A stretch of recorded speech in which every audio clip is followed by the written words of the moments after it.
Hello? Hello. I figured I'd stream.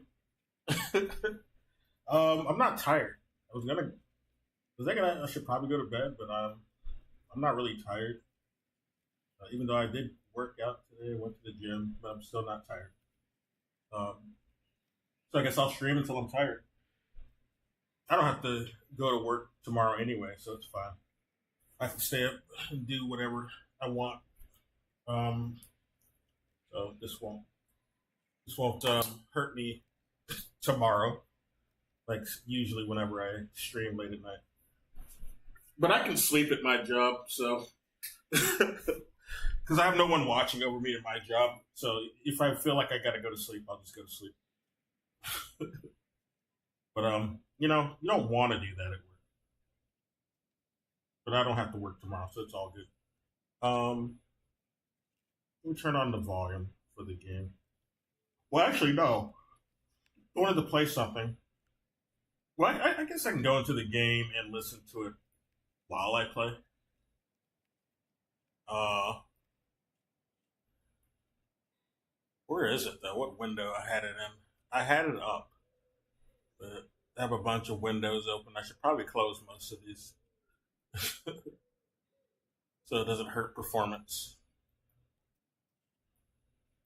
Is it this one? It was this one.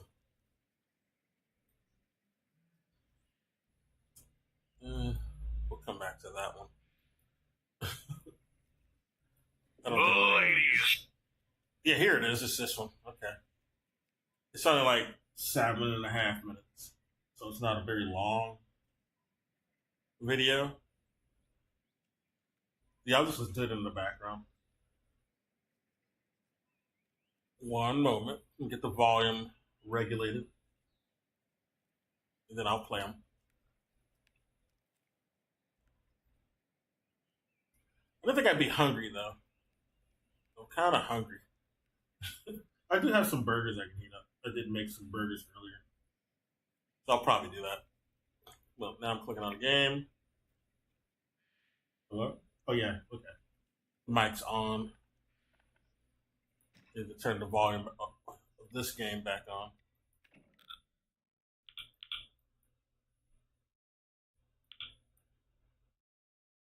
Okay. I think that should be all right. A little bit like that. Okay.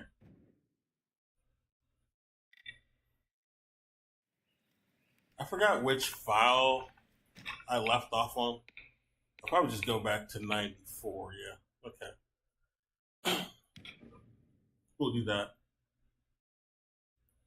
While that's loading, I guess I'll play this game.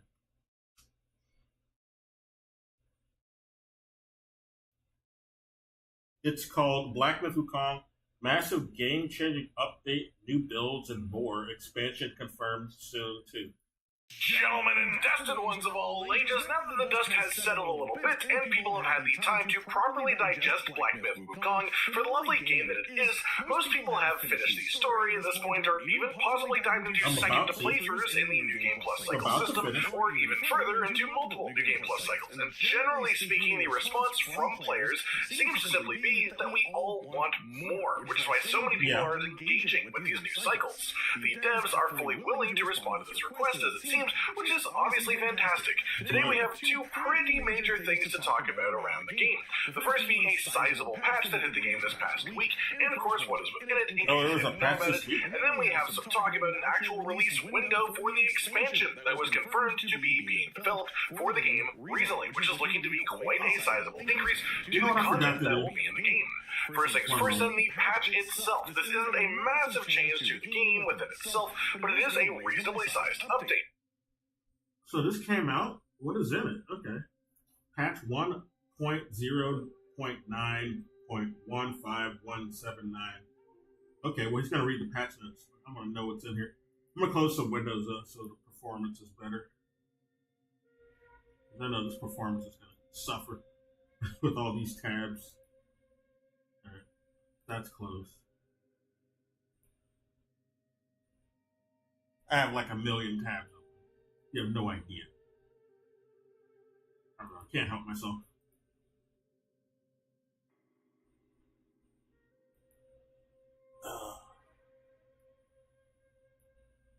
I was playing Tekken 8 before I started too. I'm trying to get better at other characters. I've only been playing Leroy in a little bit, and I stopped playing Raven too. I don't play him as much as I should be. He's like my main, or he used to be. I've been playing Leroy more than him. So I need to relearn a little bit of Raven. But I've been playing other characters I haven't really been, using, like Steve Fox and Shaheen and what's his name? Not what's his name. He's a staple. Law. Because I don't know how to use them that well in this version. They fight so differently in this game. The commands are different. I'm not used to it. Okay, to close the tabs. I'm going to go back to the video.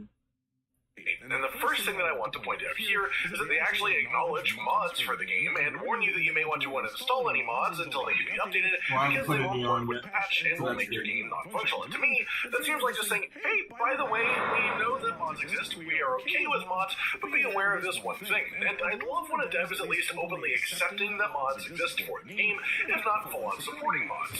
Moving on to these changes and a number of bug fixes, including the game crashing during certain fights, exclusively with the Turkish Windows system language set, which is a sort of hilariously specific bug that would affect a specific group of people. Past this, they adjusted the actual fight for the 100-eyed Taoist Master, main story boss, and I can understand why they did, given how much grief this fight did cause a lot of people who happen to not do the chapter secret area first and the turquoise vessel that it gives you.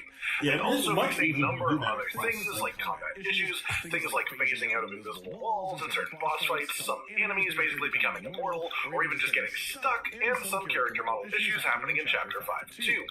Then there were a bit of balance changes for the game, which generally seems to be just sort of buffs, which is great aside from fixing some unintended interactions. I love buffs in single-player games, so this is really nice to see. This starts off then with the Spike Shaft Staff, now also giving you 30 bonus maximum mana when equipped, which is actually a pretty solid bonus, so I'll have to give it, considering this is a mid-game staff, really. Obviously, it won't outdo the endgame staffs or the New Game Plus staffs either, even with this addition, but it does help give it a bit more flavor and a bit more power when it is originally unlocked as well. The Insect Armor set now also increases the duration of medicine on top of its other effects too, and this is a really fun set that most players won't really use because it requires stockpiling and managing of consumables, but this does make the stockpiling slightly less required, so that may help out a little bit for sure. Then they also increase the window of the Rock Solid Parry when you have the sound as a bell save challenge selected that narrows the window, and while it was definitely usable even with this beforehand, it never hurts to make it even more comfortable because comfortability is quality of life, and I do love a good rock solid based build personally.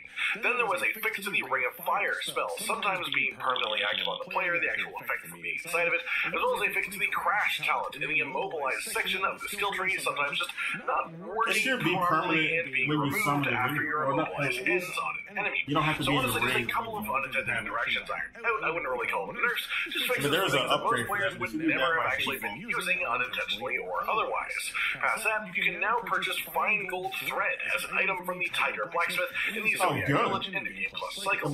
This lets you just upgrade way more of your gear, just a lot more liberally. And they fixed bugs as well that stopped the Frog Boss of Chapter 4 from dropping its important rewards on death. The thing is that will either let you upgrade the Frog Spirit, or will let you unlock a really solid gourd in the I didn't find the shrine yet. That pretty much then covers the patch, so let's move on to the generally more exciting news here, which is from this tweet from Daniel Camillo, who is an analyst in the Chinese video game industry that has given some correct information for other games in the past. This is technically a leak, it should be said, so of course it should be taken with a big old grain of... The plan I had here, I'm going to go back to Chapter 5 to do some loose ends. And I also need to check something for 1 second. Chapter 4, there's something I forgot there. But I'm going to proceed until I get to a shrine. So we're going to turn that volume back up. There might be some lore that happens on the way over to this shrine. Hey, Baiji. And I think we're going downhill. We're supposed to. We'll see what's over here first. Nothing. Okay. Just a table. Yeah. It's like, in the wilderness, that's what the wildlife uses. for the wild guai for a table. Oh, hey, buddy. You guys got some... Oh, why can't I lock onto you? What the fuck? The lock on is weird.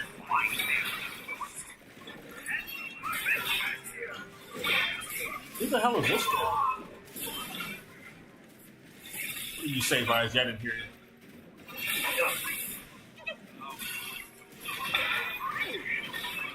At least I don't have a lot of health. What the hell are these things? Are these dragons? Now we have neat Queelins. East Asian deity type creature. A Queelin.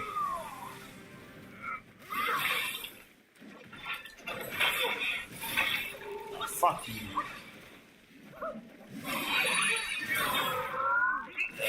Hard-headed. Oh, I only broke its shield a little bit.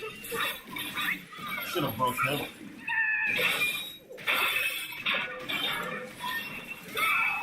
Oh, shit, dude. Oh, thanks for the heal, Mikey. We'll kill you, and then focus kill your brother, whoever that is. Your buddy over there. Oh, well, fuck it. I just want to kill him now. Got a portrait. Where's the other one? Oh, that was the last one. Okay. I guess, or unless Baiji took him out. Well, let's see what's up here first. Might be some good shit. But yeah, I'm gonna go to the blacksmith to level up my other part of this set. But we don't have celestial ribbon for everything. So I think I'll just do the leg guards. If we don't have enough for the arm guards, that's fine. But I also need to do the headband. There's nothing here, okay.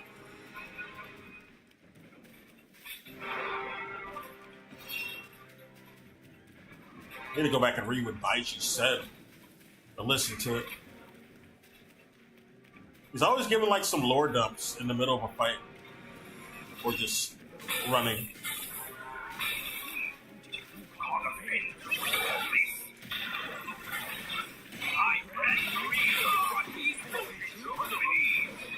Yeah, he used to be like an admiral in the Celestial Court or a marshal.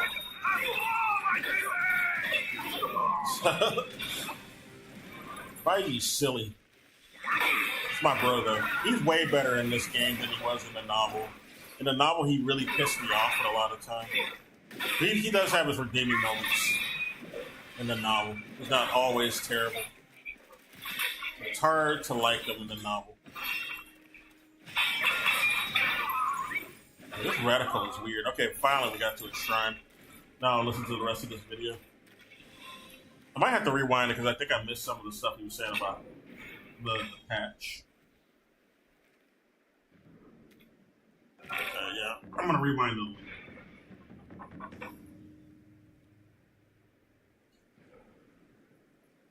I'm gonna rewind it actually to the beginning.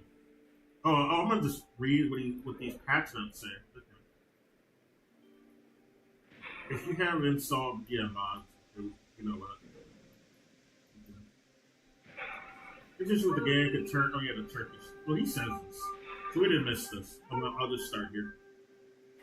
During certain fights, exclusively with the Turkish Windows system language set, which is a sort of hilariously specific bug that would affect a specific group of people. Past this, they adjusted the actual fight for the 100-eyed Taoist Master, main story boss, and I can understand why they did, given how much grief this fight did cause a lot of people who happen to not do the chapter secret area first and work out the trick with the vessel that it gives you. They also fixed a number of other things, like combat issues, things like phasing out of invisible walls in certain boss fights, some enemies basically becoming immortal, or even just getting stuck, and some character model issues happening in Chapter 5 too. Then there were a bit of balance changes for the game, which generally seems to be just sort of buffs, which is great aside from fixing some unintended directions. I love buffs in single-player games, so this is really nice to see. This starts off then with the Spike Shaft Staff, now also giving you 30 bonus maximum mana when equipped, which is actually a pretty solid bonus of a buff to give it, considering this is a mid-game staff, really Obviously, it won't outdo the endgame staffs or the New Game Plus staffs either, even with this addition, but it does help give it a bit more flavor and a bit more power when it is originally unlocked as well. The Insect Armor set now also increases the duration of medicine on top of its other effects too, and this is a really funky set that most players won't really use because it requires a bit of stockpiling and managing of consumables, but this does make the stockpiling slightly less required, so that may help out a little bit for sure. Then they also increase the window of the Rock Solid Parry when you have the Sound as a Bell Sage talent selected. That narrows the window, and while it was definitely usable even with this beforehand, it never hurts to make people comfortable because comfortability is quality of life, and I do love a good Rock Solid based build personally. Then there was a fix to the Ring of Fire spell, sometimes being permanently active on the player, the actual effect from being inside of it, as well as a fix to the Crash talent in the immobilized section of the skill tree, sometimes just not working properly and being removed after your immobilized ends on an enemy. So honestly, just a couple of unintended interactions I wouldn't really call them nerfs, just fixes for things that most players would never have actually been using unintentionally or otherwise. Past that, you can now purchase Fine Gold Thread as an item from the Tiger. That's where I'm going to go get it. Village in the Game Plus cycles. Oh, and New Game Plus? Way more Only? here, just a lot more Not here? Not fixed made? bugs as well. That stopped the Frog Boss of Chapter 4 from dropping its important rewards on death. We'll see. Will allow you to upgrade the Frog Spirit, or will let you unlock a really solid gourd in the Zodiac Village. That pretty much then covers the patch, so let's move on to the generally more exciting news here, which is from this tweet from Daniel Camillo, who is an analyst in the Chinese video game industry that has given some correct information for other games in the past. This is technically a leak, it should be said, so of course it should be taken with a big old grain of salt. Nothing is different completely from this until it was announced by the studio itself. But this relatively reliable source claims that the expansion will release near Chinese New Year, right around the end of January or early February this coming year, 2025. As well, this comes with figures suggesting that more than 20 million units of this game have been sold. But yeah, they confirmed the DLC. Before the tweet made it slightly higher and on the same sort of trajectory. As for what the DLC will actually entail, there is long-standing sort of behind-the-scenes information that the game, the full game, was originally intended to be up to 13 chapters. There is footage of bosses or areas that never made it into the game, and the main reason given was budget constraints. We're going by some of the early previews. Obviously, they have made a ton of money on this game, and the DLC will be coming out relatively soon. That almost there are assets that were already created for the game means that this could quite possibly be more sizable than most people would think for something that happens to be releasing so soon after the initial launch of the base game itself. Personally, I think we shouldn't overshoot with our expectations too much here, but given the quality of the base game and the way that they're just barely getting access to the notice and how that could be expanded upon, I am just personally incredibly intrigued to see how the developers want to continue this experience for us, how they'd like to give us more without it just feeling like more of the same. And whether that turns out to be a lot of new stuff or just a small amount of it, it's the actual quality of it that matters most as far as I'm concerned. And if I did have an actual concern, something that I'm worried about, it would be the knowledge that they originally wanted 13 chapters in the game and cut 7 of those out from the game that we actually got. And in theory, anything that was cut was done so because it was considered less impactful or important, this game would be so much enjoyable than the things that were kept in the game. Of course, there can be some exceptions, like story relevance making things kept that might have been worse, but it's entirely possible that the expansion releases and it is the stuff that they had previously started already making and then had to cut from the game, that it might just be a little bit slightly why are there only quality 6 than the standard we got from the base game. That said, that's entirely speculation, and of course they would have had a lot of months to actually work on it, a lot more budget to improve it, so I don't even think that's likely by any means, but until we see new gameplay or anything like that, I'm just saying that we should set our expectations in a nice medium place. How do I get rid of this? Groundbreaking, but obviously I'm gonna look this up because they made a really good base game, honestly. That just about does it for today, then everyone. A roundup of the recent news surrounding Black Myth Wukong, the patch and what changed within it, and new information revealed about the quite likely upcoming major DLC to come for the game as well. So let me know your thoughts about any of this down Is that how I get rid of it? Like the video, subscribe to the notification bell for more. Most importantly, ladies and gentlemen, it's always time. Stay sweet. Josh. Connie and Hollow with the video, dropping the humor like a hammer on your tippy toes, bringing entertainment on a daily arrangement to take our insanity and turn it into entertainment. Yes, I said entertainment twice. Okay. Reiterate that it is nice. Julie into your faces on a mostly daily basis. Is this another letters video? in your homes and make a whole world of stage is goodbye. Oh, it's the same video. Okay. That's his outro. Well, that's you know, got some style.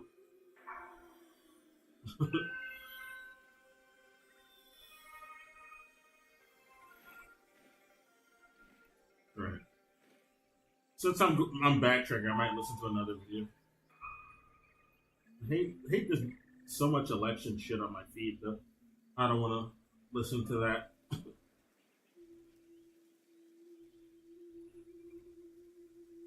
Oh my god, there's another video about Diddy. We'll leave that alone for now. Oh, somebody made... Okay. Actually, I was talking about the Long Brothers. I explained the Long Brothers on my last stream, the story behind them. There's a video that's talking about it. I guess we'll listen to them.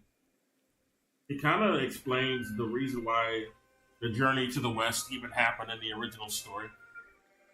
But also, before I do that, I'm going to look up how the fuck do I get rid of this seal?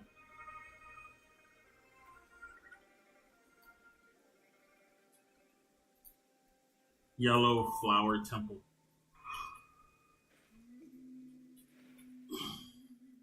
I'm gonna see what this is about, dude. This don't make no sense. How do I get rid of it? The other ones that they just let me pull them off, but this was not letting me do that. I'll probably just gotta look around the area. I'm gonna look around the area first before I even commit to that. Oh no, it's right there, but it won't let me go over there. That's where I'm supposed to activate this, or deactivate this talisman, but it won't let me over there. It's an invisible wall, okay. Yeah. Oh, that damages me. I didn't even notice it damaged me. Fuck. Well, that's not fair, sir. Alright, I'm looking this up. Oh, I got a video up right now. So I gotta hit somebody? Or what? Yeah, they went up there. Yeah. How did they do that? How are they touching it? They're not getting repelled by the barrier. I am, though. Why is that? I don't get it.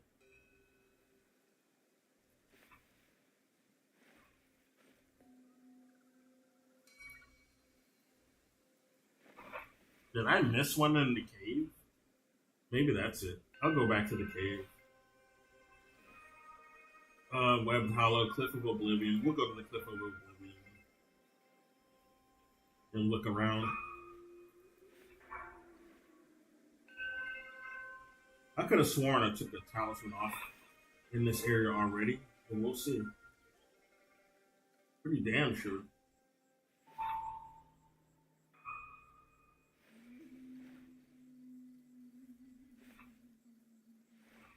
Yeah, I went there. I've been here already.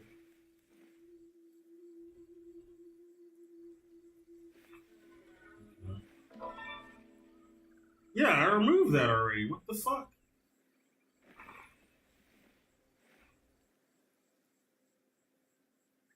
I don't get it, bro. We need to go back to where the Long King is, or the Long Brother, the Yellow Long Brother.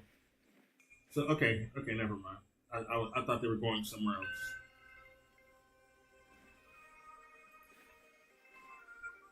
What the fuck? This thing is just...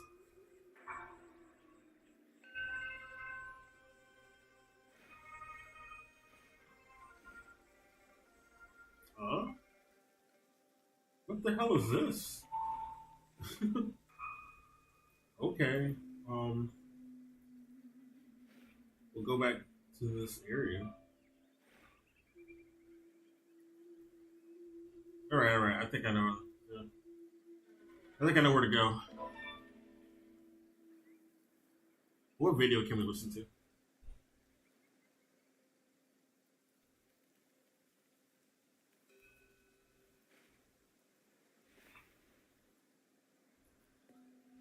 Yeah, the Lord of the Longs. Okay.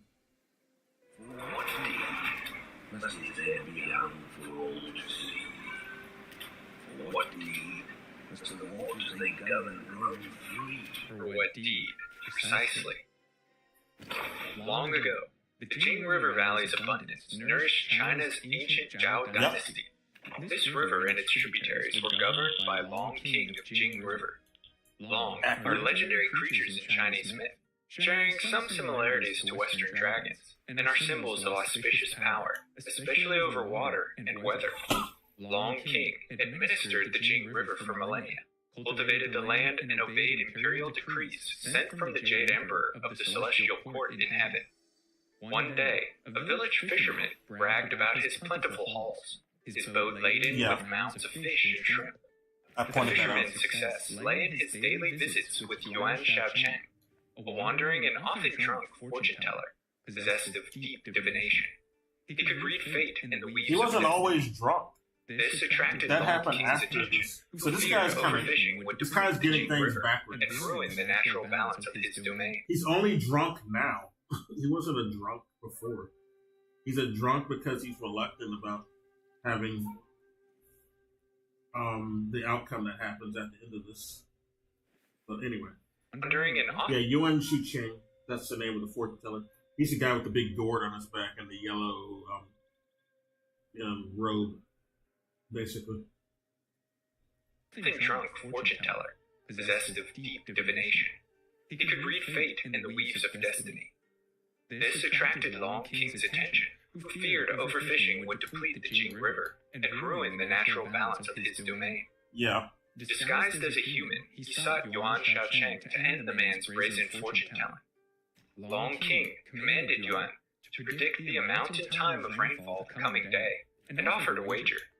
If the prediction turned true, the Long would leave Yuan to be, but if it turned false, then Long would force the wanderer from his lands.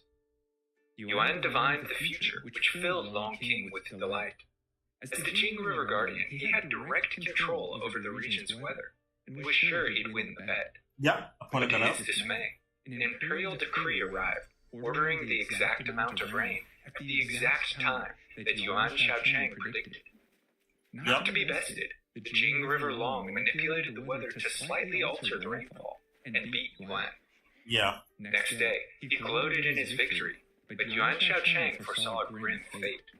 For his actions, the Long King would meet death. A celestial officer arrived with a writ for the king's execution. He had defied the Jade Emperor's decree by changing the weather, a crime worthy of death.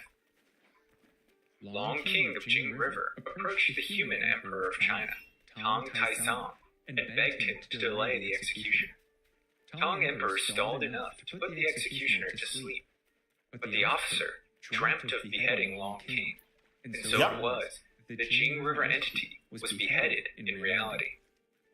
The defiance and death of Long King for such a trifling matter is tragic, but significant. It inadvertently instigated Tang Emperor's desire to bring Buddhist sutras to China, and Tan Sanzang's journey to the west. The Long was nothing more than a pawn, caught in the schemes of both Buddhist and Taoist heavenly pantheons. Yeah. The contempt for heaven is felt in Yellow Long's voice. Our sire gave his life to pave the way for the journey. And not a day passes that we do not yearn to avenge him. That's what the Yellow Long says after you beat him. Left behind a legacy in his children. Princes, now gravely threatened, with an uncertain future ahead of them. 9 is an auspicious number in Chinese mythology, charged with symbolism. And 9 is the number of fatherless children that survived Long King of Jing River's execution. The 4 most influential are princes of China's great rivers. Yellow Long, the eldest, administered Huai River and is unparalleled in spear skill. Then there is Black Long of Ji River, whose thunderous mace forces waters to jump their banks. Next is Cyan Long, a calm and level-headed being that represents the There Yellow was no River. Cyan Long before it was Finally, Green Long. Red Long, youngest of the four, commands the mighty Yangtze River. The Long Princes endured Tong Monk's journey west with anxiety, a feeling that was only heightened following its success. While gods and immortals doled out accolades, the Long Princes were overlooked and received nothing, their judgment still being weighed against their father's action. The lore tells us that they sought out Yuan Xiaocheng for guidance. Yeah, I pointed that out. Teller, perhaps with some guilt for his role in the king's death, offered a murky portent. The Long lies hid, not a time for action. But the Long Princes could wait no more. They submitted resignations of their river posts and wished to seclude themselves, but were denied by the celestial court. On bated breath they lingered, until one day the future shifted. Yuan told them, "The Long lies hid, it stirs in the deep." Now was their moment. Rather than suffer their father's fate, the Long Princes fled from the Celestials, abandoned their duties, and dispersed to hidden reaches. The poem Yuan Xiaocheng recites when approaching their abodes conveys this tale. 4 lines and 4 brothers. For what deed must his head be hung? That's what he's always saying. Refers to King Long's crime and decapitation. What deed must the waters they govern grow free? Tells us that the princes left their rivers, and throughout Black myth, we're told that the 4 rivers are out of control, suggesting the princes' rebellion against heaven. For what deed must all matters not known how to be? For what deed must mercy hand so will thee? These lines might propose that the fate of the Long Princes is still unclear, unknown, but that destiny and mercy work to undo the brothers. Cunning Red Long traded treasures for protection with the greedy Black Bear Guai, king Yeah. of Black Wind Mountain, He's kind of has a disciple of depressing Bodhisattva end. of Guan Yi, the embodiment of mercy. He lavished gifts on the bear, perhaps why Long sculpts adorn the restored Guan Yi temple, who then granted Red Long a secret grove to hide. Their relationship could be referenced in Chapter 1's Tapestry, where Long winds around a structure for protection. Black Long had for ages fiercely guarded the Pearl of Wisdom in Ji River, that none dared venture into his lair, for risk of death. But the lore tells us that his father's sentence struck a nerve with the prince. No, I would not dare to call forth the smallest storm save at the bidding of those higher. Idle talk, all of it. My own sire was condemned to the bite of steel for one trifling error. A master thief, garbed in a midnight robe and white necklace, Yellow-Wind Sage in human disguise, happened upon the Long Prince, and the pair set off together to the west, settling near the fallen kingdom, Lone Sands. Cyan Long fled to the New West, domain of Yellowbrow, his false religion of ultimate bliss. The Long Prince refused to submit to Yellowbrow's dogma, but he didn't want to offend the master of these lands, for risk of imprisonment or exile. He and the Yaogwai king agreed to a bet. If Cyan Long caught a fish in Bitter Lake, he could remain in the New West, but on the stipulation that once cast, neither he nor the fishing rod could move. He sat on the Great Turtle General's back for years, accumulating snow in unmoving vigil. The eldest brother, Yellow Long, decided the safest place to sidestep a disastrous fate would be with one who could read the future, so secretly tailed Yuan Xiaocheng. The lore tells us that after his brothers each fled to distant realms, he transformed into a long pattern on Yuan Xiaocheng's robe. Yep.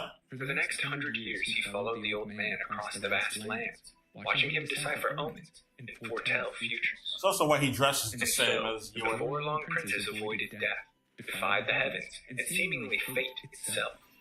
But the threads of their futures would soon entangle with those of Sun Wukong's destined reincarnation, a path that leads ultimately to woe. It houses a treasure none can see, and a scale shed by the old Long King of Jing River. To rouse the Long Princes from hiding, the destined one must first acquire the long scales locked in an ancient chamber deep within Yellow-Wind Bridge. Interestingly, a mural accompanies the scales that depicts Sun Wukong during his discipleship under Patriarch Subudi. Yes, Subudi is the name of his Perhaps original teacher. parallels Taught him the Long's transformation desire to preserve and their other lives. things. And immortality This is is also the the secret. first indication that the prince's fates are indeed connected to the Destined One. With the magic of the scales, the Destined One can dispel waterfalls that obscure the long domains, or else stir them to action. First is the youngest, Red Long in Blackwind Mountain, who has suffered in self-imposed exile. Over the centuries, his powers diminished, and he lost the ability to fly. That's really He traded sad. wealth for ancient wisdom, and Black Bear sold Red Long the Boshan sensor artifact to emit smoke, as it's said that a Long cannot traverse without clouds. With the sensor on his back, Red Long could again take to the skies, but only in limited bouts and at great cost. The sensor ate away at the Yaoguai's will. He Oh, attached man. more of these Yeah, I and remember exhausted reading more that. will, but never again could he reclaim what was lost. Red Long's story Listen, eating highlights his how time soul. and neglect erode potential. Such is the nature of all knowledge.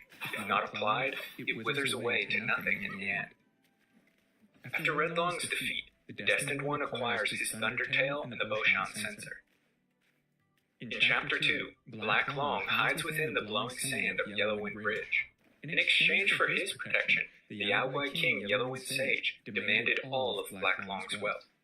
Without hoard, but with life intact, the prince bides his time and awaits destiny. His tale is one of responsibility shirked. Before he left Ji River, Black Long conversed one final time with Yuan. I asked the fortune teller, and he said if I hide well and kill some westbound monkey, I may yet atone for my misdeeds and restore my honor. This again binds the Long princes to the Destined One. Yeah. They are pushed by fate to vanquish one another. In combat, Black Long holds nothing back. Yeah, I read all their entries. That's the Black Long.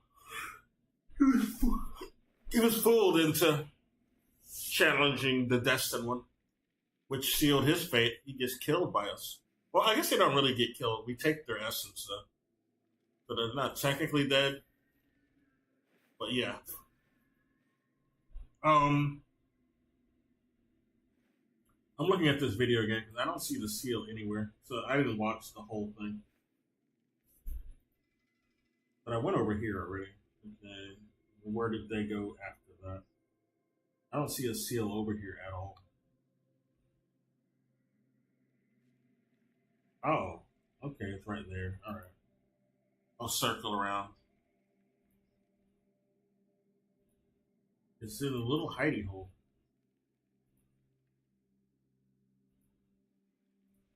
He wields lightning-charged maces that hammer the earth and send Yeah, that's the one in shockwaves Yellowwind along the ground. Sage.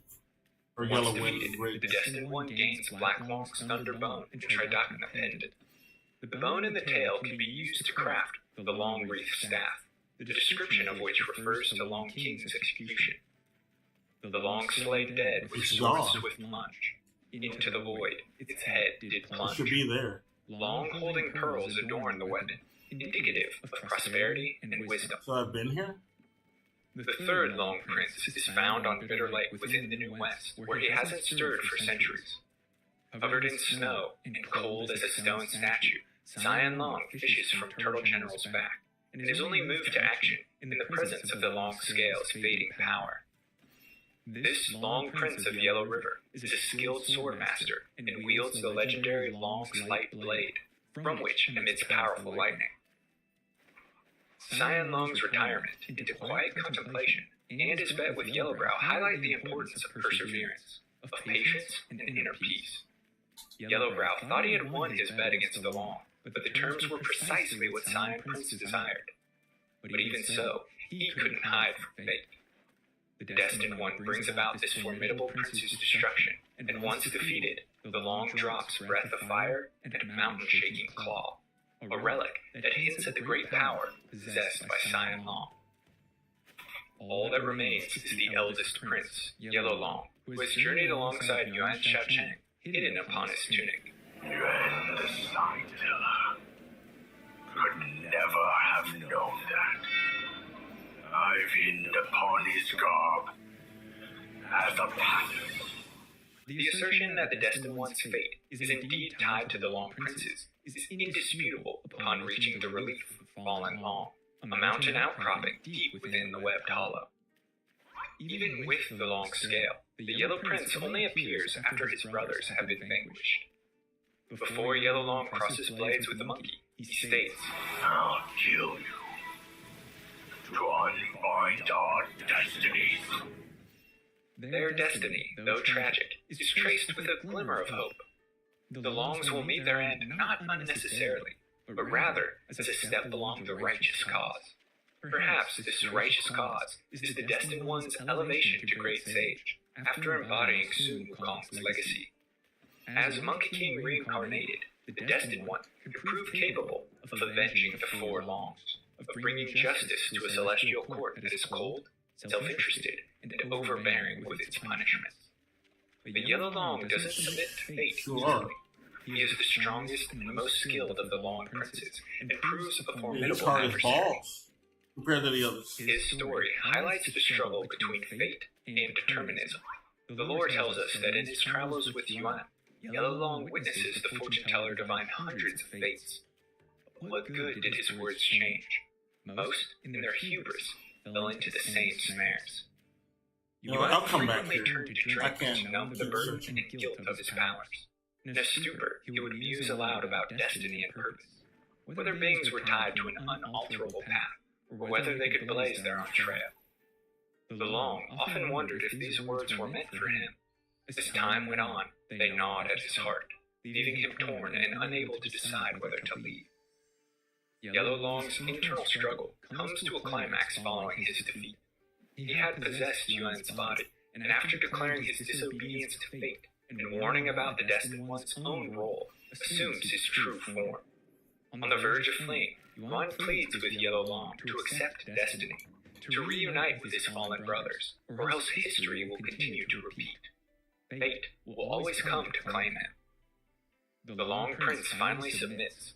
On his defeat, the Golden Carp, the Sea-supporting Tendon, and the Golden Lining Transformation are all acquired. Capable of supporting the sky and the sea, this long tendon is the last relic of the Four Long Brothers. It may be combined with the rest of the collection, which unlocks the legendary Golden Long Staff. This weapon is the embodiment of all Four Long Princes, as its acquisition requires all of their defeats.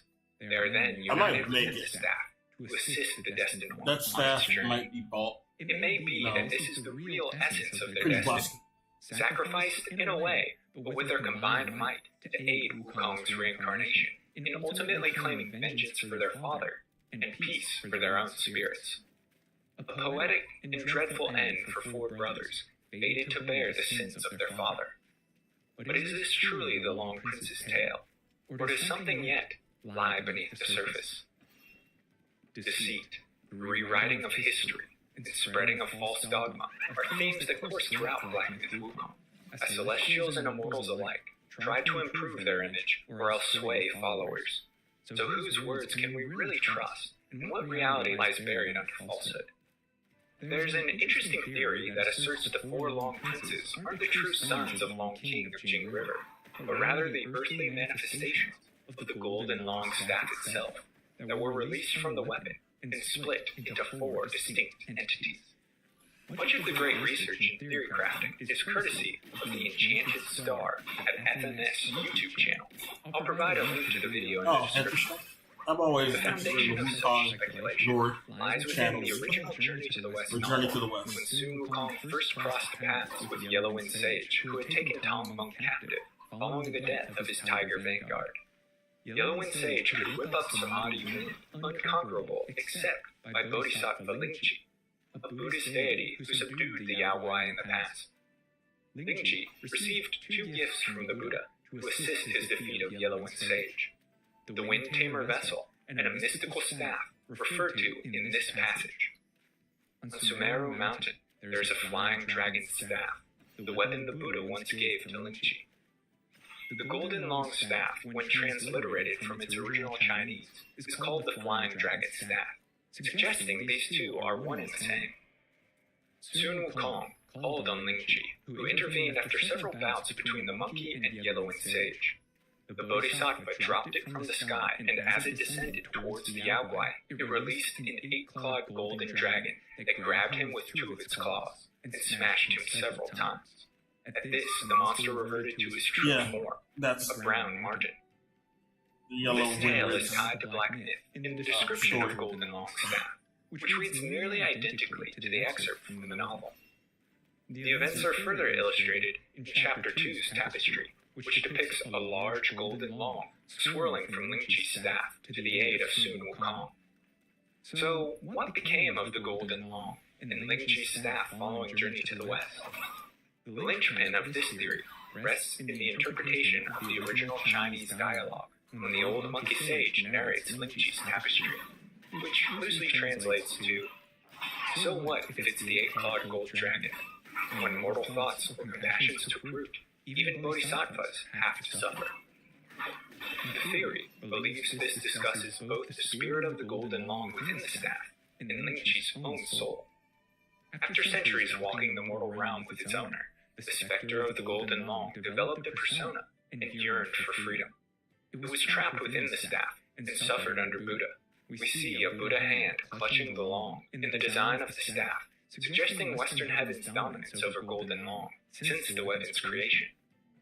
Bodhisattva Ling Chi, too, developed compassion, directed at the long spirit within his staff, and grew to pity it. Perhaps he shattered his staff, each piece becoming its own entity, assuming the mantle of a long prince, and flying to freedom in the remote wilderness. Rather than the celestial court in Eastern heaven, they fear Buddha's reprisal and the deities of Western heaven for uncovering their escape. That the long are parts of a greater whole rather than individuals, and that the princes are fragments of the long staff is supported in two ways. First, when they're defeated, these Yaowai don't disintegrate into nothingness, but rather materialize into a chest that contains a fragment of the golden long staff, the physical source of their spiritual power. If you look closely, these boxes are adorned with Buddhist art rather than Taoist, hinting at the connection to Ling Chi and the Buddhist sphere craft. All four of these fragments of the dragon and the staff are needed to restore the mythical weapon. The second support comes in dialogue following Yellow Long's defeat when Yuan besieges the prince. All three of your brothers have been claimed. If not now, when will you reunite? Destiny repeats itself, always. Why must I once more? The previous three fragments of the staff have already been collected by the Destined One. If only the Yellow Long spirit would reunite, they could again become the Golden Long. The Long spirits are further tied to Ling Chi and Buddha, the location in which the Long scales are found, that initiates their quest. These scales are stored in the cave within Yellowwind Ridge, a ridge where Ling Chi's presence is great. Additionally, its entrance wall is covered in Buddhist reliefs, and the old kingdom of Sahali that once stood here was devout in their Buddhist following, linking the Golden Long to Western heaven. So, it could stand to reason that the Long princes are tortured and misunderstood fragments of a greater Golden Long that resided within the legendary staff of Bodhisattva Ling Chi. Of course, this is just a theory, and itself filled with several flaws. Part of the difficulty in interpreting comes from the fact that many Westerners, including myself, play in a language other than Black Myth's original Chinese, and things can be lost in translation. Yeah. But I think the Long Princes are the actual sons of Long King of Jing River, rather than fragments of Ling Chi's staff. Most obvious is that the lore directly tells us in the Of course they portrait are. They straight up tell you that, practically. They're not like just some fucking fragment. They're like, these are sentient figures in the story. Like, what else? What were people assuming they were before? Like, what is just a fragment? I don't know. Yeah, they're the sons of the Jing River Long King. itself filled with several flaws.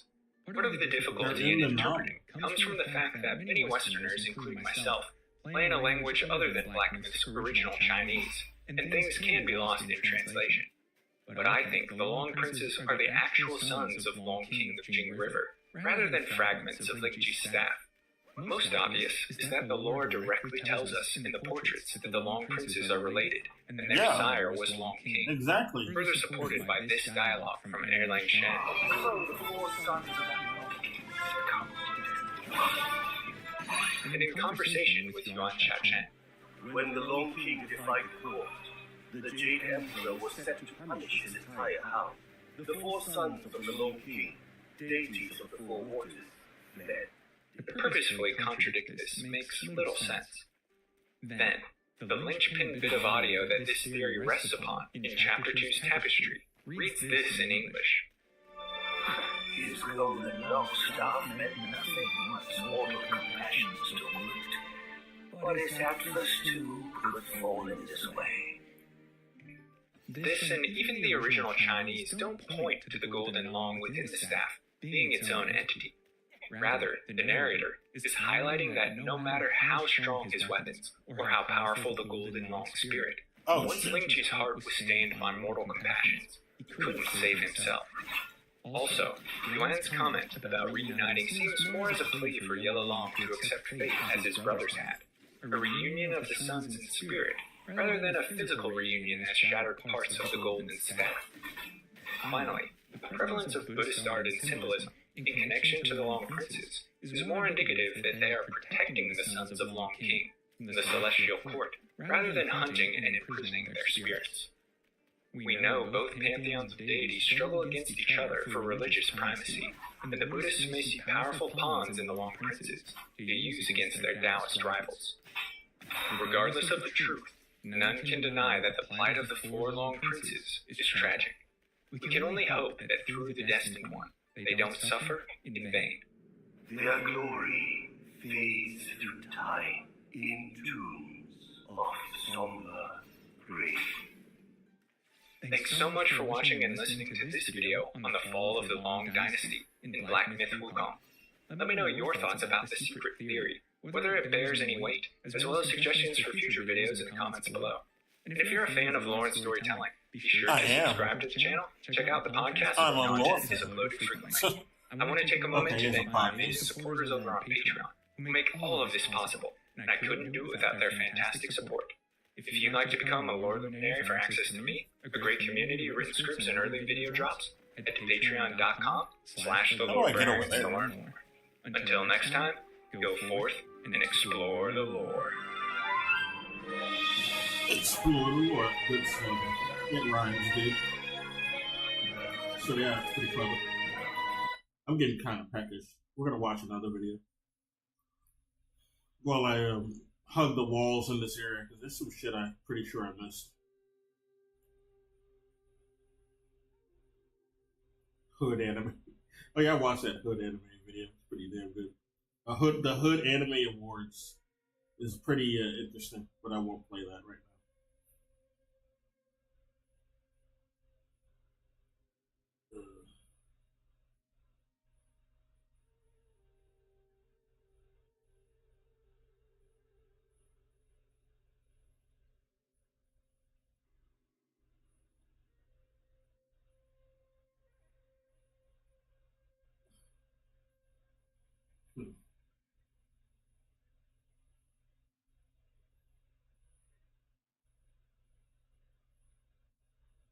No, we're not gonna look at that.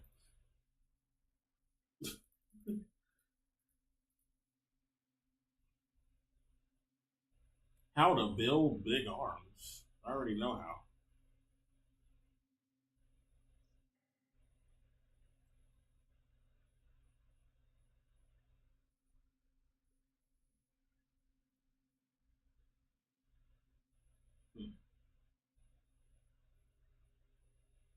Might click something randomly. We'll see.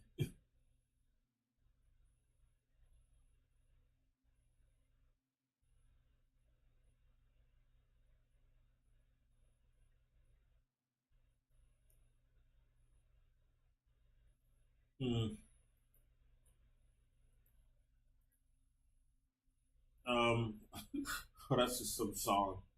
It's an AI song. We'll leave that there.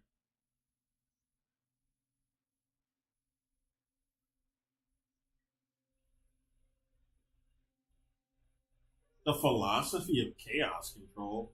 Since when the fuck did it have philosophy?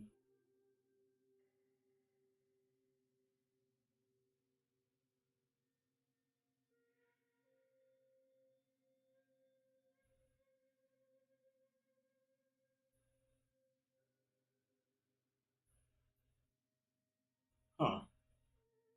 No, that'll get copyright struck. What the fuck? Somebody packed all the Yu-Gi-Oh episodes into one video.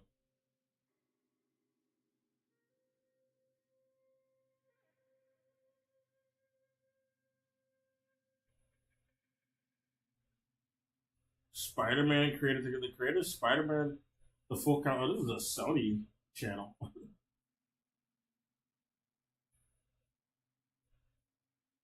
um,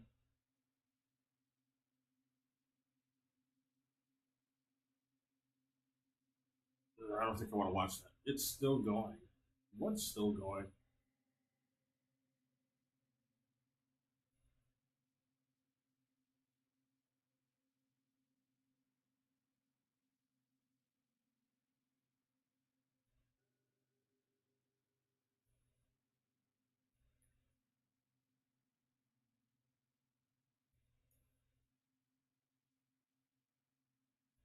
Hmm.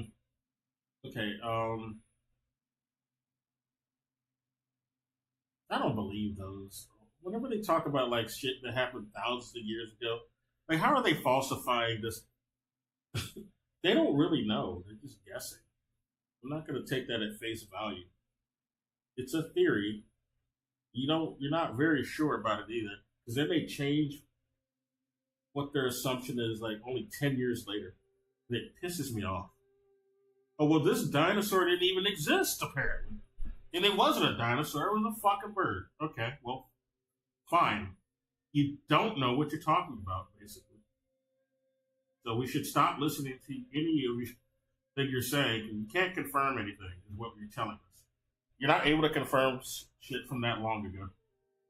You're just guessing, which is reasonable. It's people just weren't around, or at least they weren't collecting data, I guess,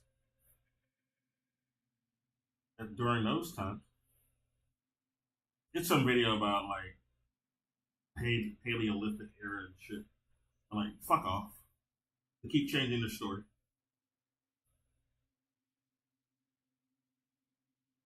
Pointless AI products. Oh, let's hear it, actually. We'll listen to this stupid shit. And I'm gonna get up. While this guy talks about AI, I'm gonna get up and get a snack. But I need to talk about AI. I'm friggin' ticked off. You can't do anything these days without encountering a company that's promoting its new pointless AI feature or some crappy-looking AI-generated artwork when they could have easily just paid an artist to make the exact same thing, but way better. I'm looking at you, Tears for Fears. What the hell is going on? Tears for Fears still makes really good music, but seeing their AI-generated cover art for their new single just broke my heart, man. Everybody wants cover art. I thought they were doing one of the best songs of all time. Arguably, one of the well, best that's pieces of unfortunate if art the of cover all art is AI, but it would be much worse if it was the music. I thought they were talking about the actual songs they were putting on there. time. So I didn't even know Tears of Fears was still a band. That's like an 80s band. What the fuck? Baffling to me how a band that has been so artistically influential and iconic for so many years is forcing a computer to make an ugly, uninspired piece of art for their new song. It just doesn't make any sense. And especially when you consider the environmental impact AI image generation has on the planet, Tears for Fears kind of predicted their own future, dude. Don't play that. Now, AI has been a hot-button topic for the past couple of years because of its exponential growth and just ease of accessibility to the technology. The new iOS has a bunch of AI tools built into it. You'll be able to create new emojis simply by typing a description. ChatGPT has over 200 million monthly users, and every company ever is feeling the pressure from the higher-ups, corporate bigwigs. They're feeling an immense amount of pressure to implement AI into their products or software. And people aren't too happy about this. They don't want The to pay comment section of that Tears of for course. Fears post was overwhelmingly negative. AI was one of the main points of protest for the recent writers' strike, and there was a South by Southwest crowds that were booing at every single that's down screening here. because for some reason they kept playing this like weird pro-AI propaganda clip before all the films. I see. The list goes on. During the There's many South- great videos. Oh, that's really the opposite of how that scene used to be. Oh wow. South by Southwest has just gotten way more corporate than it started out. It's supposed to be like an artsy fartsy type of event, but it's the complete opposite now. It's just like industry plant type of event going on from the looks of it. Covering artificial intelligence recently. Drew's video was awesome, Eddie's video was awesome. My video wasn't as good as those, but dude, 3 years ago, I made a video specifically about AI-generated art, and I remember being terrified of how good the technology was back then. But now it's like a million times worse. It's not really AI. Now, I'm tired of calling it the better AI. it gets, the worse it gets. Dude, It's even not while I fucking AI. It's just a fucking conglomeration of libraries and prompts. That's all it is. There's no fucking thinking going on with any of this. There's no intelligent design here. People just putting in prompts and making shit. And it's like the most like tenuous sort of creations at the moment. There's a lot of shortcuts involved where I guess you could make something solid out of it. But you're going to need like actual people conducting that. It's like there's no actual AI creating that on its own.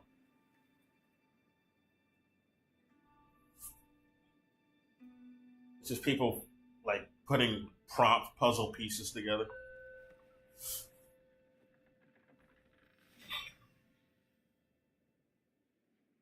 We got this already? I didn't know that. There's so much shit I'm pretty sure I missed, but I guess we covered this pretty well. I'm not saying anything.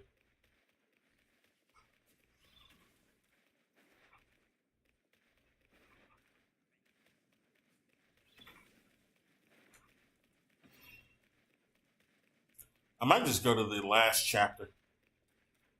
This, because I don't know where I'm going here. I'll probably just do this on another stream. But the thing is, I don't want to miss like something that's like that I gotta like some things you can miss and you can only do it on New Game Plus. And I'm trying to make sure I don't miss any of that shit. Like I know I missed Matiemba here, and I missed the frog here, and I'm pretty sure there's some bosses I missed other than the frog. I just know I have. I'm pretty sure there's some more wagons around here because I only killed 3 of them. I don't know. We're gonna teleport to another place. I'm not making progress there.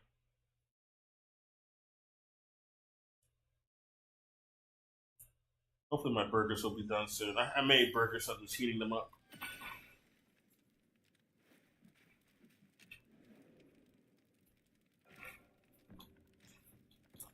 All right, buddy. Where are we going? Who the hell is even here? Oh, that bull guy. That's who's there. Does he have any new info for us? He might give us a hint. I'm going to go to him. Oh, am I already here? Where the fuck is he? Who the fuck is homeboy?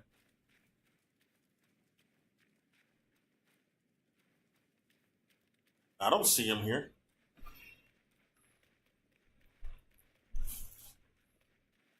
Where your bitch ass at?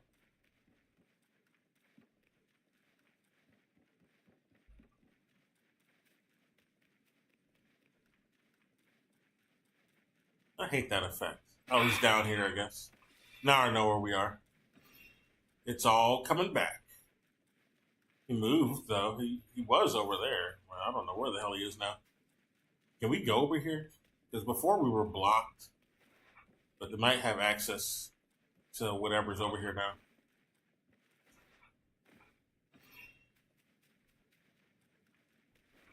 I guess not. I guess we don't have access. Hmm.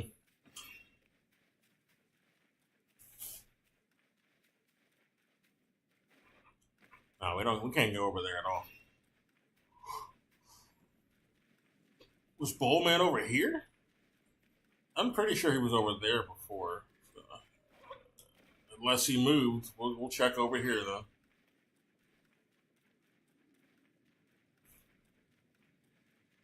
Yeah. Let's go prank this guy. He sucks. Fucking. Oh well, he saw us. Never mind. Ruined our surprise, dude. Hate that. You know, and that's what happens to anyone who ruins my surprises. They end up, well, you saw what happened.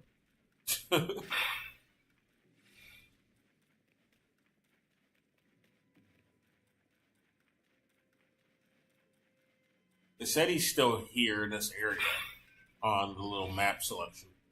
But, oh, there he is. He's up there. How the fuck did I miss him? He did move, though, for sure. He wasn't here before. I tolerate no evil under my nose. Neither does my axe. Bring me more revenants so I can chop them up. Heed my words. The Red Boy's cast is nothing more than a distraction. Thinks he can outwit me. I didn't see you stopping him. Rat. Well, he said they are a distraction. We must figure out what he's planning. But we already did that. You're a bit behind. We took care of Red Boy. They are called 5 element cards for a reason. There's 5 of them. What's your tally? Very well. So yeah, there's 2 more we're missing. You can go first, and I'll catch up with you later. Okay, so she's telling us straight up that there's 2 more cards. So I guess we should exhaust the dialogue. He might activate something. I noticed some things can't happen unless you exhaust dialogue with certain NPCs, and I think that's probably what the problem is here. So I'm going to do that. Once told me that each of the 5 cards has its own unique nature. Yeah, their own unique element. So I'm assuming going by Chinese elements, it's fire, wind, wood, metal. I think water. Yeah, fire, wind, water, metal, and wood. The king once told me that each of the 5 cards has its own unique nature. Well, it might not be water. It might be earth. I think earth is separated from wood and metal for some reason, though they are of the earth. But I think that's how it is in Chinese, or at least old Taoist Chinese mythology. It's like earth, wind, fire. Earth, wind, and fire. Yeah. And I think that's where the name might be derived from or inspired from. Old Taoist or Buddhist sort of in Hindu, actually, that's also referenced in Hinduism. Old Hinduism or Buddhism and Hinduism type of references. But I'm gonna get up now. Well, I'm gonna get my burgers. I think they're done.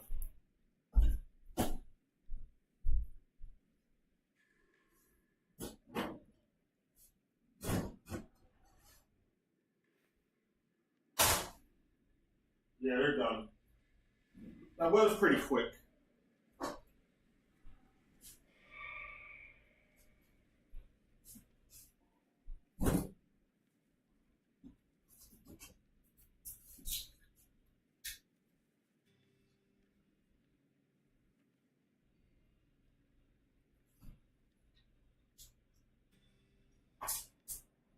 No idea how much I've been starving. Oh man. When I got home, I cooked my burgers, but my mom called me. So I didn't really eat my burgers because I was just busy talking to my mom. I hadn't talked to her in a while, and she wanted to talk my ear off, which is, I wanted to talk to her anyway. But it's funny. The stuff she brings up.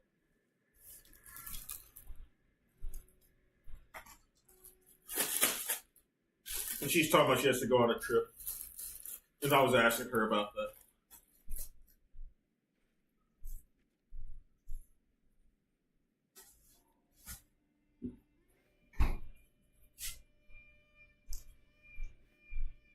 It's part of why I also started this stream later than I was intending. But it's fine. I got days off anyway.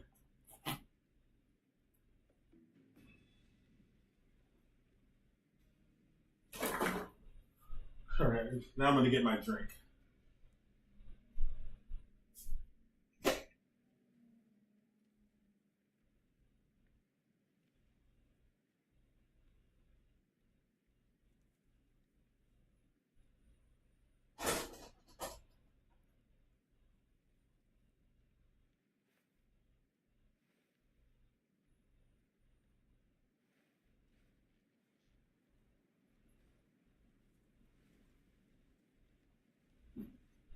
I don't know if I mentioned this, but I did watch a little bit of that new Alien movie, and I don't know how to feel about it.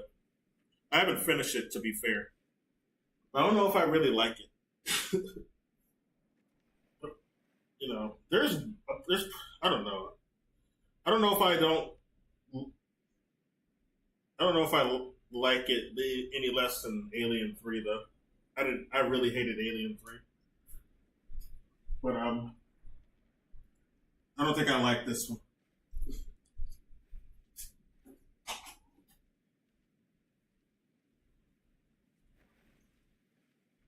And the reason is something a bit personal, because I noticed something in the movie, which is really, I don't know.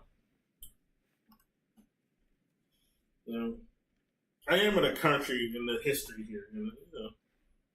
They don't know. They like call themselves trying to do things that are diverse, but they like really do the opposite because they're not really serious about what diversity at all. But they got this one character. He's the only black character in the movie, and he's like a straight up slave character. Well, they frame him in a different way, but that's basically what he is. He's a fucking butler's servant. And he's the only black character in the fucking movie. And it's a really bad look. It's not a good first impression.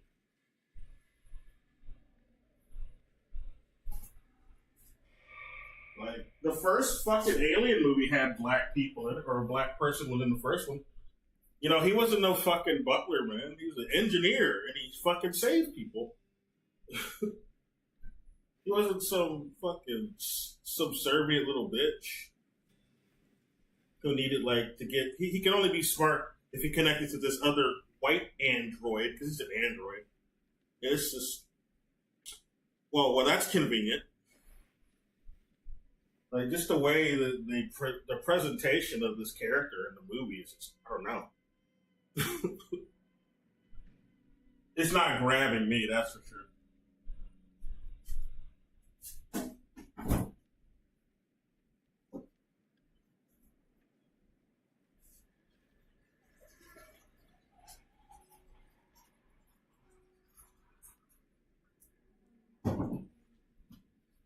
I didn't go to the theater to watch it though, because I had a suspicion they were going to do some fuck shit with the black character, and I wasn't about giving people money for that.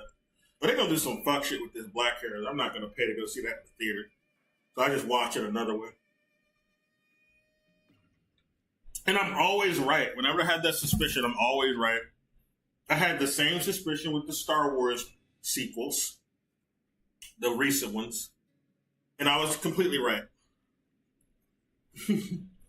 But I made the mistake of going to the theater, at least for the first of the sequel trilogies. I stopped going to the theater for the last two. I just watched them on another way. All right. Well, I'm eating, so I might as well just show something.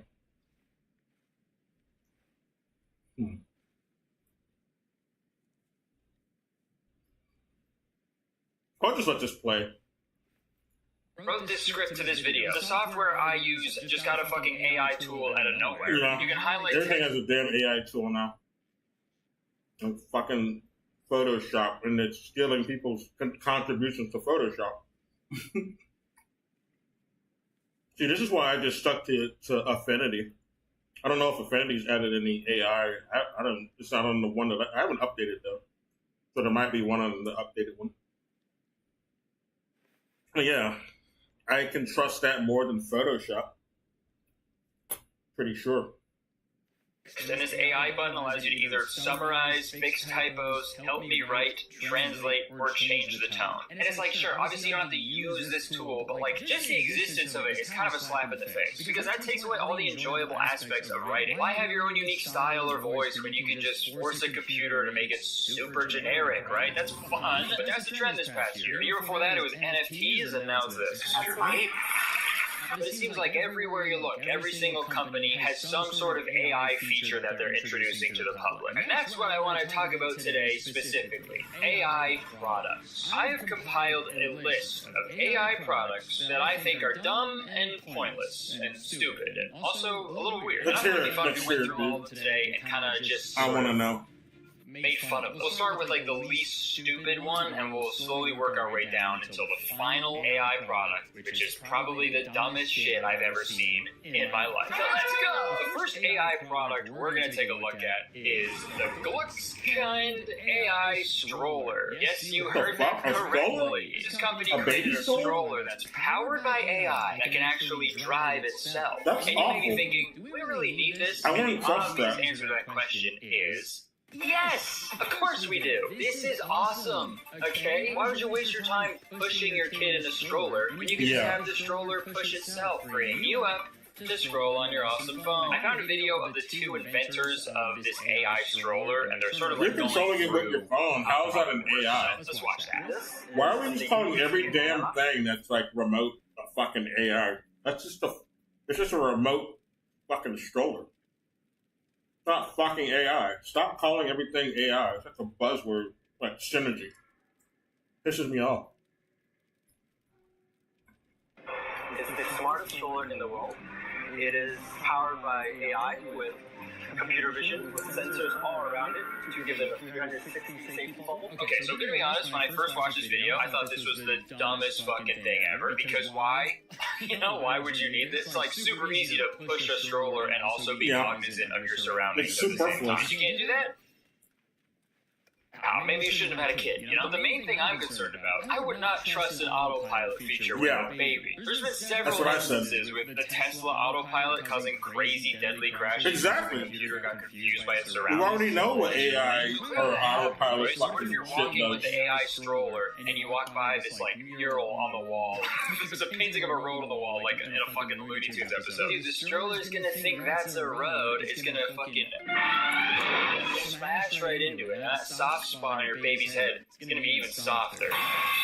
So I thought this was not just stupid, but incredibly irresponsible and dangerous. But then I kept watching the video, and I found out that the stroller only drives itself when there isn't a baby inside of it. The smart stroller will only self-drive or operate hands-free when a baby or toddler is not present inside the stroller. That's so like, safer. that's safe and good, but That's like, what safer, the yeah. fuck is the point of this thing? The only cool thing about the Yeah, there's no stroller is point it in moves by itself, but you can't even use that feature when you're using the stroller as intended, right? Like when you're transporting a kid. I guess my opinion is a little skewed because I don't have any kids and I've never pushed a stroller in my life, but I have pushed several shopping carts in my life, and I assume it's the same thing. And when I don't want to push a shopping cart anymore, I usually push really, really hard and fast, and I run, and then I jump on the little back part and I ride it. It's really fun. Well, I've done it. When I used to work at a grocery store, I Parents, did hop that. on your kids' strollers. It's fine. It'll be fine. And bro, for $4,000, I don't think it's worth it. I will say though, this is the $4,000. least weird product out of all That's a of them waste of because I money. do at least see the appeal with some of the features. One specifically, there's like a smart wheel feature that lets you easily like push it up and down hills. It's like motorized, so you don't have to push too hard. You can literally have fingers on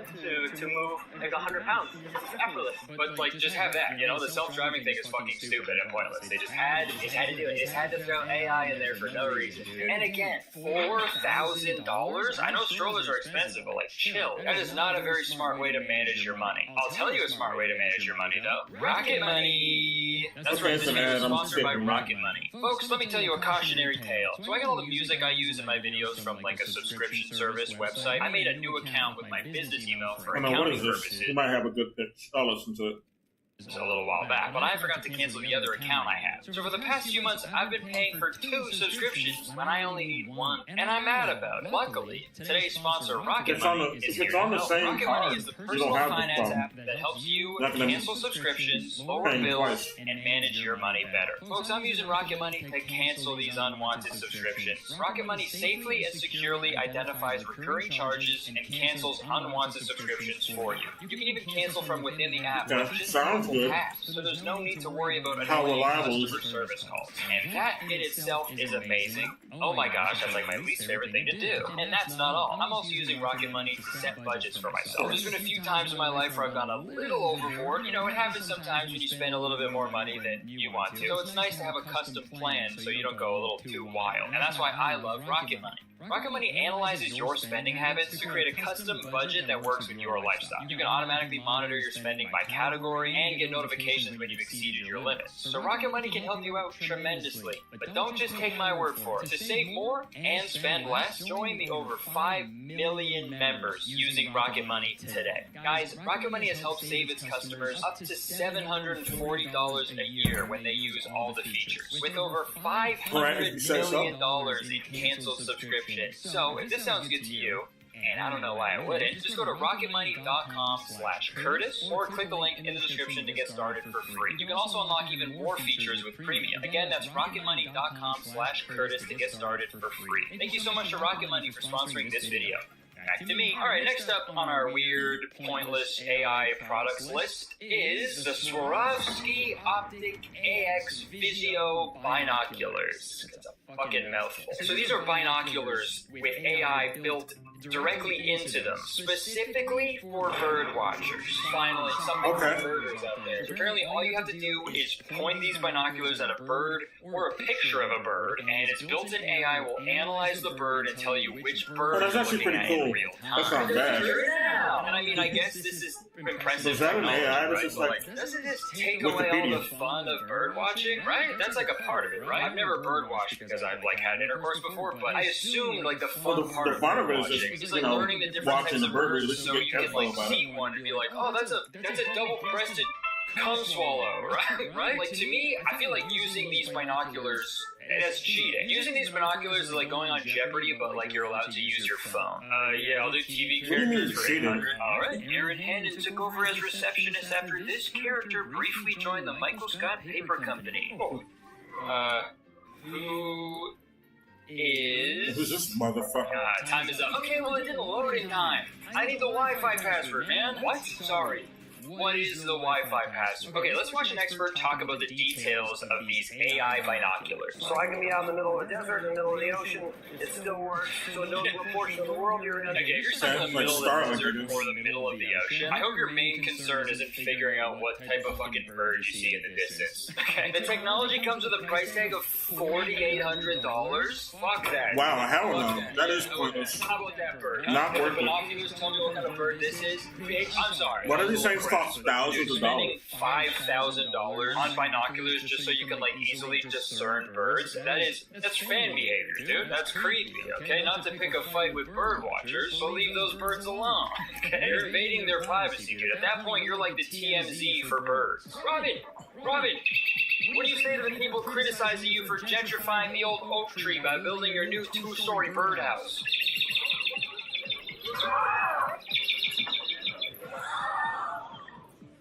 I don't know if you're allowed to say that, and the next part of this video says that the company is planning to improve its current mammal identification mode. And mammal detection is pretty interesting. I think if they pointed those binoculars at me, it would say, go. Oh, that's funny. Also, do you think it would work with, like, furries? Like, if you point those binoculars at a furry, would it just say wolf, or would it give you, like, the handle of that would be furry, funny. right? I wonder what it would say. In the desert, in the middle of the ocean. It still works. Alright, moving on. The next item on my stupid, pointless... Yeah, put it at somebody in a fur con. What details would it give? I gotta know. What would it say about a dragonkin? wolf, or would it give you like the Twitter handle of that furry, right? Oh no. So I can be out in the middle of the desert, in the middle of the ocean, it still works. Alright, moving on. The next item on my stupid, pointless AI products list is the Brisket AI-powered grill. I'm drinking something. Yeah, this And now I'm is gonna top it off. fucking grill with a built-in AI chatbot that you can talk to and ask for specific recipes, and it will actually cook your food for you. Let's check out the commercial. What if your grill was smart? And we don't just mean it connects to Wi-Fi. What if your grill could think? What if your grill could think? Ah, sweet. Man-made horrors beyond my comprehension. How was that Peter Griffin impression? Sound off in the comments. Vera is a generative cooking AI that lets you ask anything, say anything, and cook anything. Just tell Vera what you want. Hey, Vera, I want to grill up some chicken wings. What do you think it would say if you're like, Vera, how do I cook a person? Then you Oh, can wow. go about your day. Vera They might give a real answer, monitors but the cooking process. then you'll want it to be on a list. Relax. Your food will be delicious and ready when you need it. The age of AI-powered grilling is here. Fucking Flintstones ass dinner, dude. What the hell is that It's shit? a big ass Cool technology, ribs. I guess, but like, who is this Somebody- for? This seems to be a common theme. Somebody with all like these slapped on a big old rack of ribs on this grill that they're showing. I don't feel like switching the screen, so just take my word for it. It's big as fuck. I'm gonna go back to the game now. I'm done eating. products, but like these AI features, they're taking away like all the fun parts of all of these products. The best part of barbecuing is like the process, right? You put a bunch of shit on the grill and you stare at it for hours and you flip it over like a million times, and then dudes walk over to you and they stand there for way too long and they go, oh, it looks pretty good, and then you go, yeah, dude, that's the best shit ever. And with this fucking smart I grill, like to you listen get to none of music that. when Think I'm of what's at cooking. stake. I also really hate how. So I have something to say. I really hated how AI is making it so we don't have to do anything ever. Like, I'm all for Is it making really, though? mundane things a little easier. I don't think less it's mundane. really But like, how the fuck are people going to doing learn anything things so if much. all of our shit has computers inside of them that Like, the does it main for shit us? I've seen Right? AI I fucking doing, love cooking. It's one of my or quote unquote AI doing, it answers questions. It's like, it's just a glorified Wikipedia. It's like Siri or some dumb shit. It's not like it's actually doing shit. They don't have actual literal automatons controlled by an AI walking around doing shit for us, like in the Jetsons or iRobot. Then we'd have something to say. Oh, but, you know, it's just the fucking AI is just, it's just a library of answers and shit and other people's work. In a big old conglomeration that it can, you know, you can use to make some weird sort of chimeras. That's really it. favorite things to do with my wife. And the best parts of cooking to me is like the trial and error aspect, the tactility, the creativity, and you get none of that with shit like this. And the thing is, like, you're not getting better at grilling if you use Like, this AI the grill all isn't- the time. the Sure, maybe AI you isn't memorize some of the actually built, it's recipes, just but like, getting picture info this: about what if you went on like a boys trip or something? You're on a boys trip About to like a cooking cottage, tips. and then all they had at this cottage was an old barbecue, and then all your boys are like, Yo, cook up those barbecue ribs we had at your place the other week. dude, you're screwed. You're fucking screwed. You have to go over to the grill, tail between your legs, and be like, "Can you hear me?" But hey, who knows? Maybe this product is good for people who have never cooked before and also have $700 to just throw at some bullshit. Yeah, And fuck again, that. Sure, if you have like mobility Sounds issues about or something, something. right? Maybe this is good because you don't have to stand around and like watch the grill the entire time. But I don't know. I don't know who this is for. Okay. Actually, you know what? No, never mind. I do Ain't know for who this is me. for. There's one ideal customer. There's one person who would absolutely fucking cream their pants about this. There is one individual who would go absolutely crazy for an insanely high-tech grill utilizing AI that can also smoke meats. And that is Mark Zuckerberg. I guess. He has a bunch of money. We're going to move on, and now we're going to start getting a He's a little more billionaire. weird. This next stupid AI product I found is called BeMind, the world's first AI-powered mirror. And at first, you may think this is a little crazy, but after watching the video talking about the mirror, you'll know it's crazy. So the smart mirror that we invented is supposed to be in people's bathrooms where we are taking care of yourself every day, but we never realized that it's a very important moment that we can take more a little bit of time. That's why we want to put all this technology in your bathroom mirror so you can take care of yourself through all the routine that you do. I really want AI in my fucking mirror. That's the best place for it to be. You know, because it's remote. And, you know, it's a remote data collection going on. Because I want a full body scan that I didn't, like, you know, consent to. Okay, so she didn't really do a good job of explaining. I wanted to hear my conversations and send it to an essay. That's why we want to put all this technology in your bathroom mirror so you can take care of yourself through.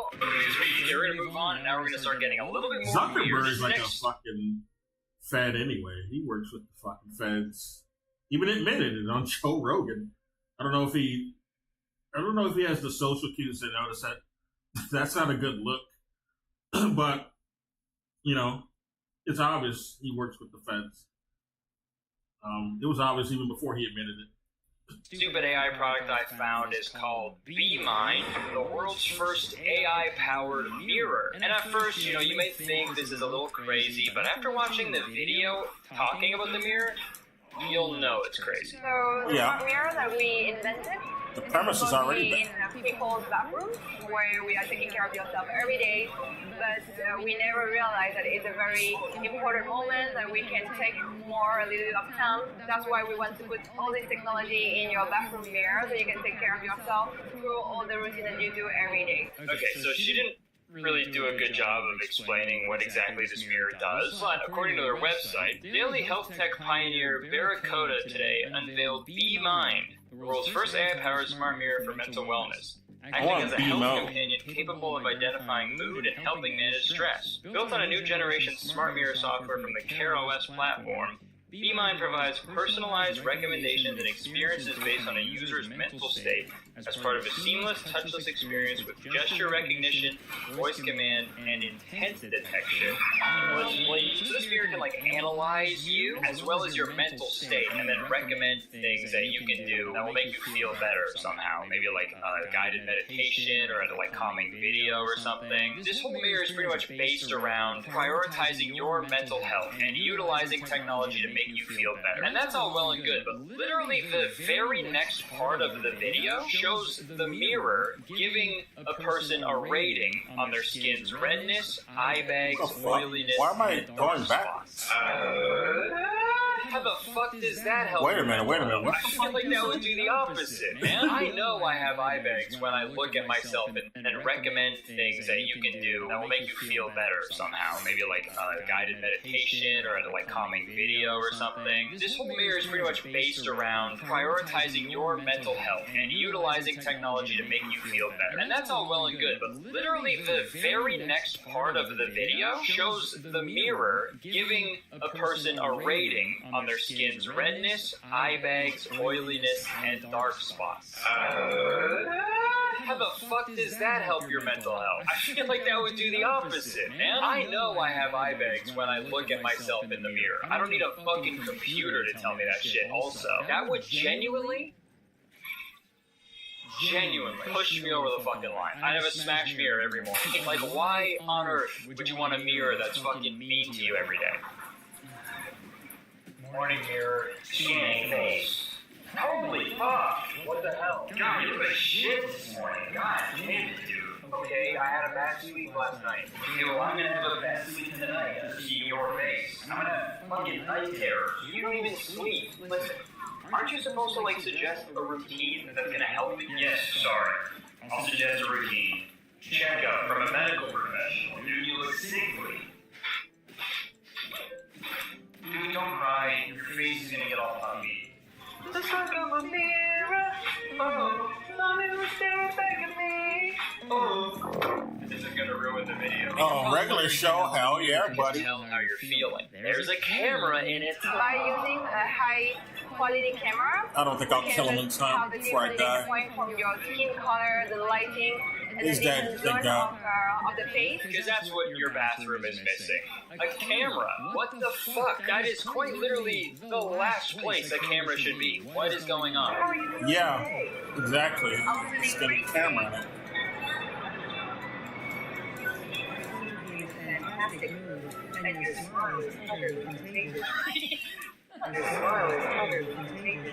So look, I'm all for positive affirmations and shit, like whatever hell. But I fear using this mirror would have the opposite effect on me, and it would make me feel so much worse. Your smile is covered with contagious. You're a bit chubby, So, sir. it's very interesting to have You weather do some of in the that- morning, that belly toothbrushing Pillsbury for Doughboy. the children, and also entertainment for the entire family, you know? Okay, so yeah, this is basically just a mirror with like a built-in screen, and those have existed for years in hotel rooms. But again, every I hate that. fucking company has to insert AI into their shit for no reason whatsoever. But then also we I think they're doing it for because we can malevolent reasons. I don't think they're doing it because they need to. interpreting Like, what a lot of them are doing it for malevolent reasons. One of them was an obvious one we've been seeing.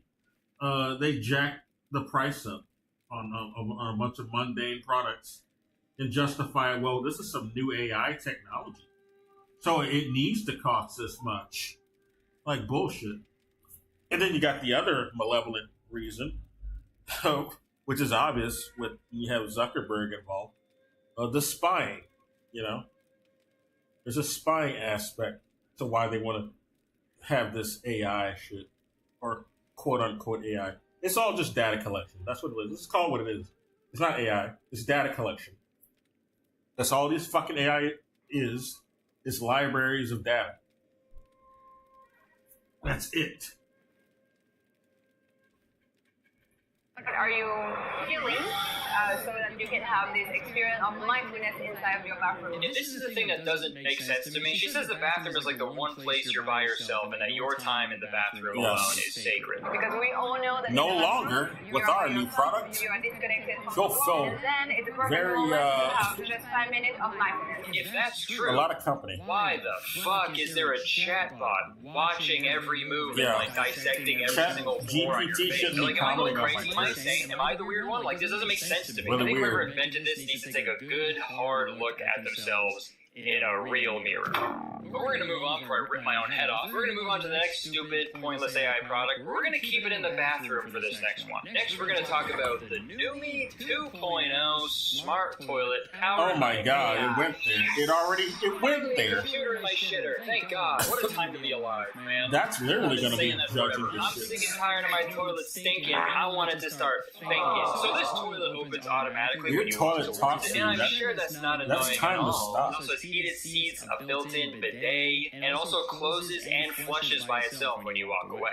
The black, whole black version will run retail around The fuck? 10,500. My 10K? reaction exactly, dude. Literally, like quite literally flushing your money down. Who the needs toilet. to If you're the type of person shit who or- spent 10 grand on a toilet, For that I much? do not want to know what comes out of your ass. The thing's already going to be ruined in no time. Real shitters on. You're paying 10K When for I that see thing? stuff like this, it's like not everything needs a computer in it. Yeah. Especially not a toilet, dude. If my toilet breaks down, I'm gonna call a plumber, not an IT guy. Call me crazy. I don't think toilets should. Next, they're going to have like a computer in your pet. Well, I guess they already have that. Sure, but yeah, I don't know. Kinda. I just think the smart toilet industry is something we should stop funding ASAP. Because what else could you add to this down the line? I can't imagine this getting any more advanced. It shouldn't. Like, are they going to do like a Face ID type thing? This reminds me of that one Saturday Night Live skit from years ago. I think it was a 90s episode. It was this really high-tech toilet called, it was like a parody of these old car commercial by Infinity cars. Infinity cars used to have these really posh, highfalutin black and white commercials.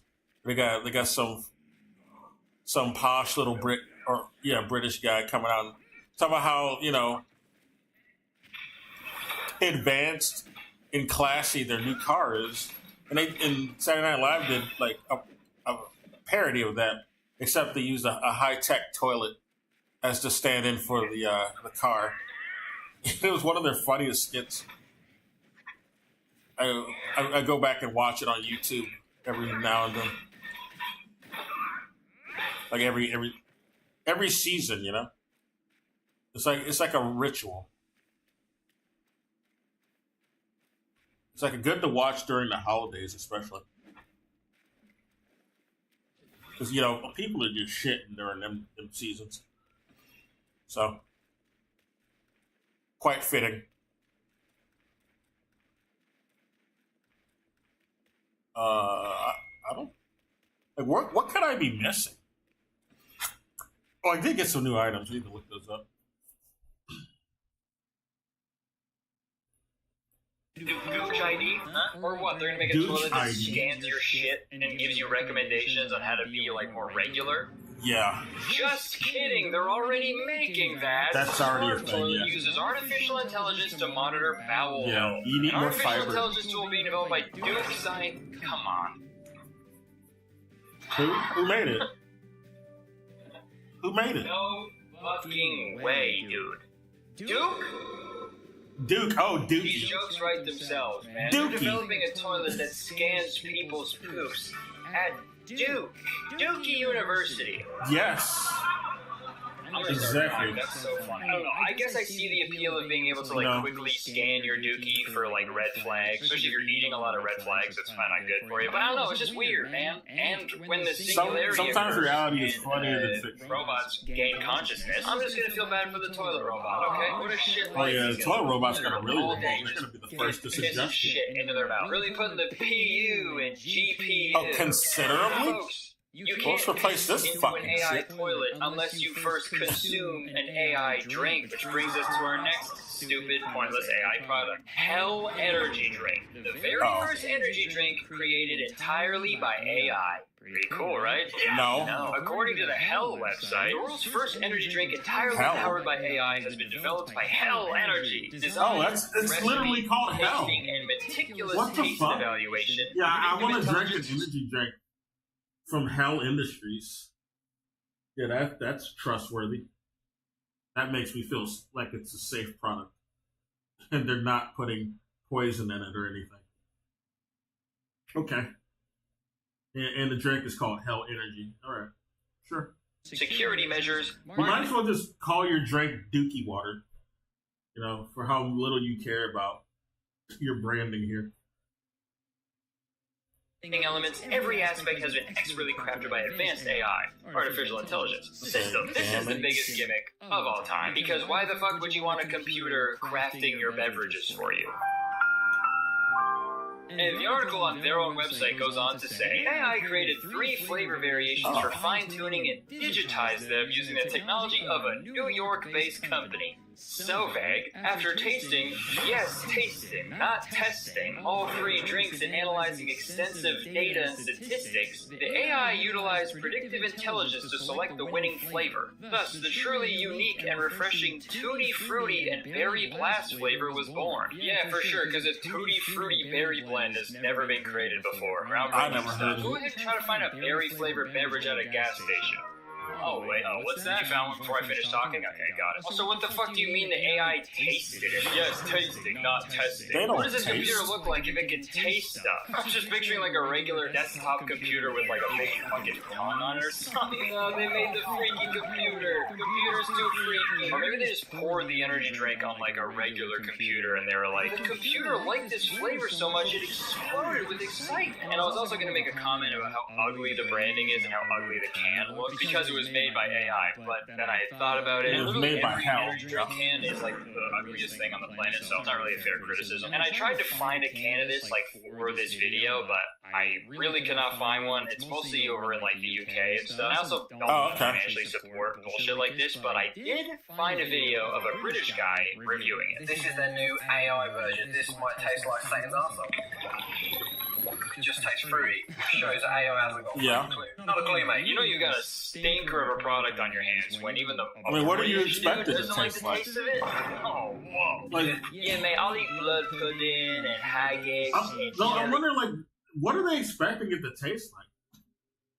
Of course, fruit is gonna taste fruity. Like, what fucking energy drink isn't fruity tasting? Very few. Like, It's an energy drink. It's not like chocolate milk. Lead eels. But this AI drink is bollocks. Sorry, British people, that was in bad taste. Oh, Jamiroquai. I'm gonna get The only good thing about copyright this AI strike. energy drink is the name. You pretty much hit the nail on the head with that one because I agree. We are in hell. Okay, folks, moving on. We got 2 more products left, okay? And I saved the craziest ones for last. The next stupid AI product I want to talk about is the Capella Baby Cry Translator. Introducing Capella, your partner in the parenting journey. Let's get started.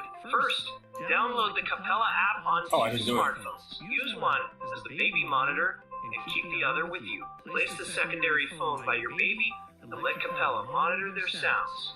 Our advanced AI interprets your baby's needs. Dude, I love how they couldn't even be bothered to hire like a real person to do the voiceover for this commercial. They had to get an AI text-to-speech software that can't even pronounce AI correctly. AI. Sounds like fucking Austin Butler, dude. AI. Literally, that sounds like someone was recording that while they were sitting on an AI toilet, dude. AI. Translating cries into actionable insights, helping you respond quickly and effectively. Yeah, very quick and effective. Oh my god, my baby's choking.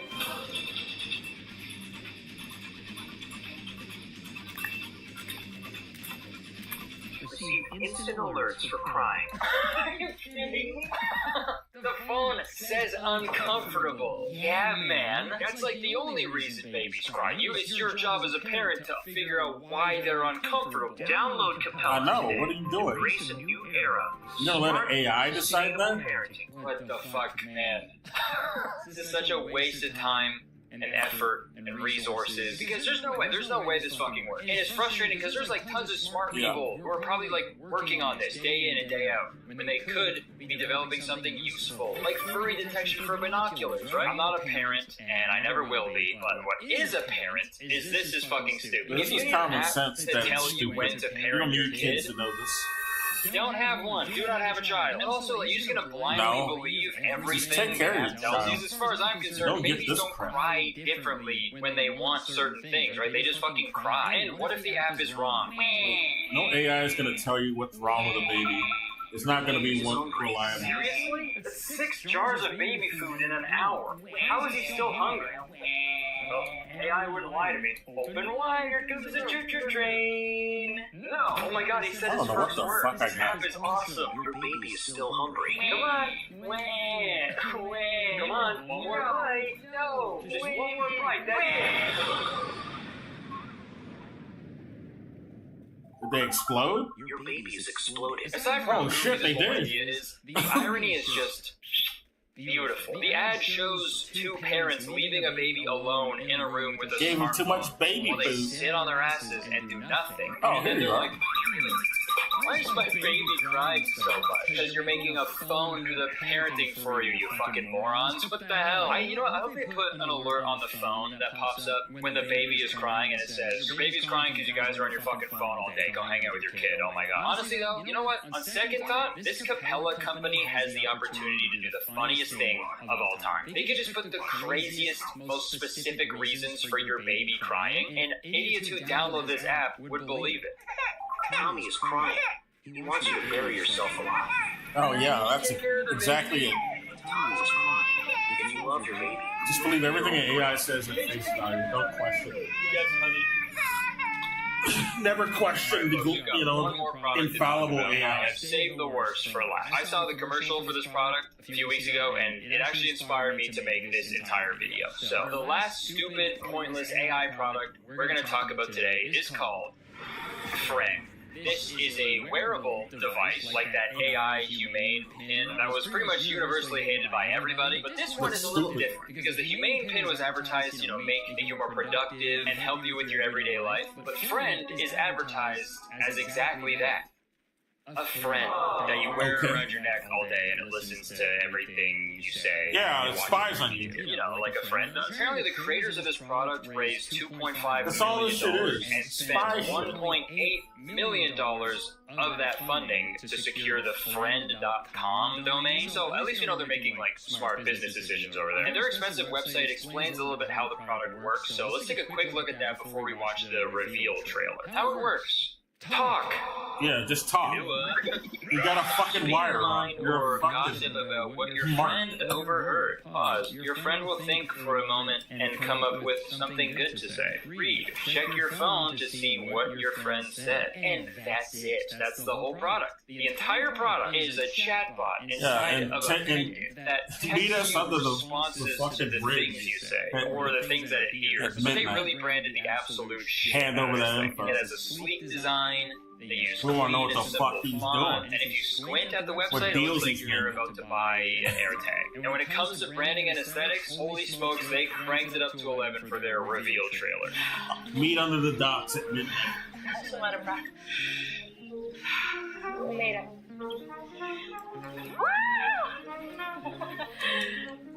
I don't know how to woo very good. Hope she's being paid well with this fucking wire. That's all this shit is. Alright. Very smart, okay. They This it isn't shows AI, some it's a side wire. nature, you know, being outdoors. So that's smart because it tricks the viewer into thinking that this isn't the dumbest, saddest, most lonely shit you could ever purchase. Very smart, very smart. Come on.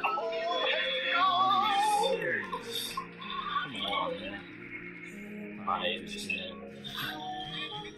take notes, baby. Oh man, you guys suck. Like, what is so special about this What did that compared to text message say? You're getting thrashed. It's embarrassing.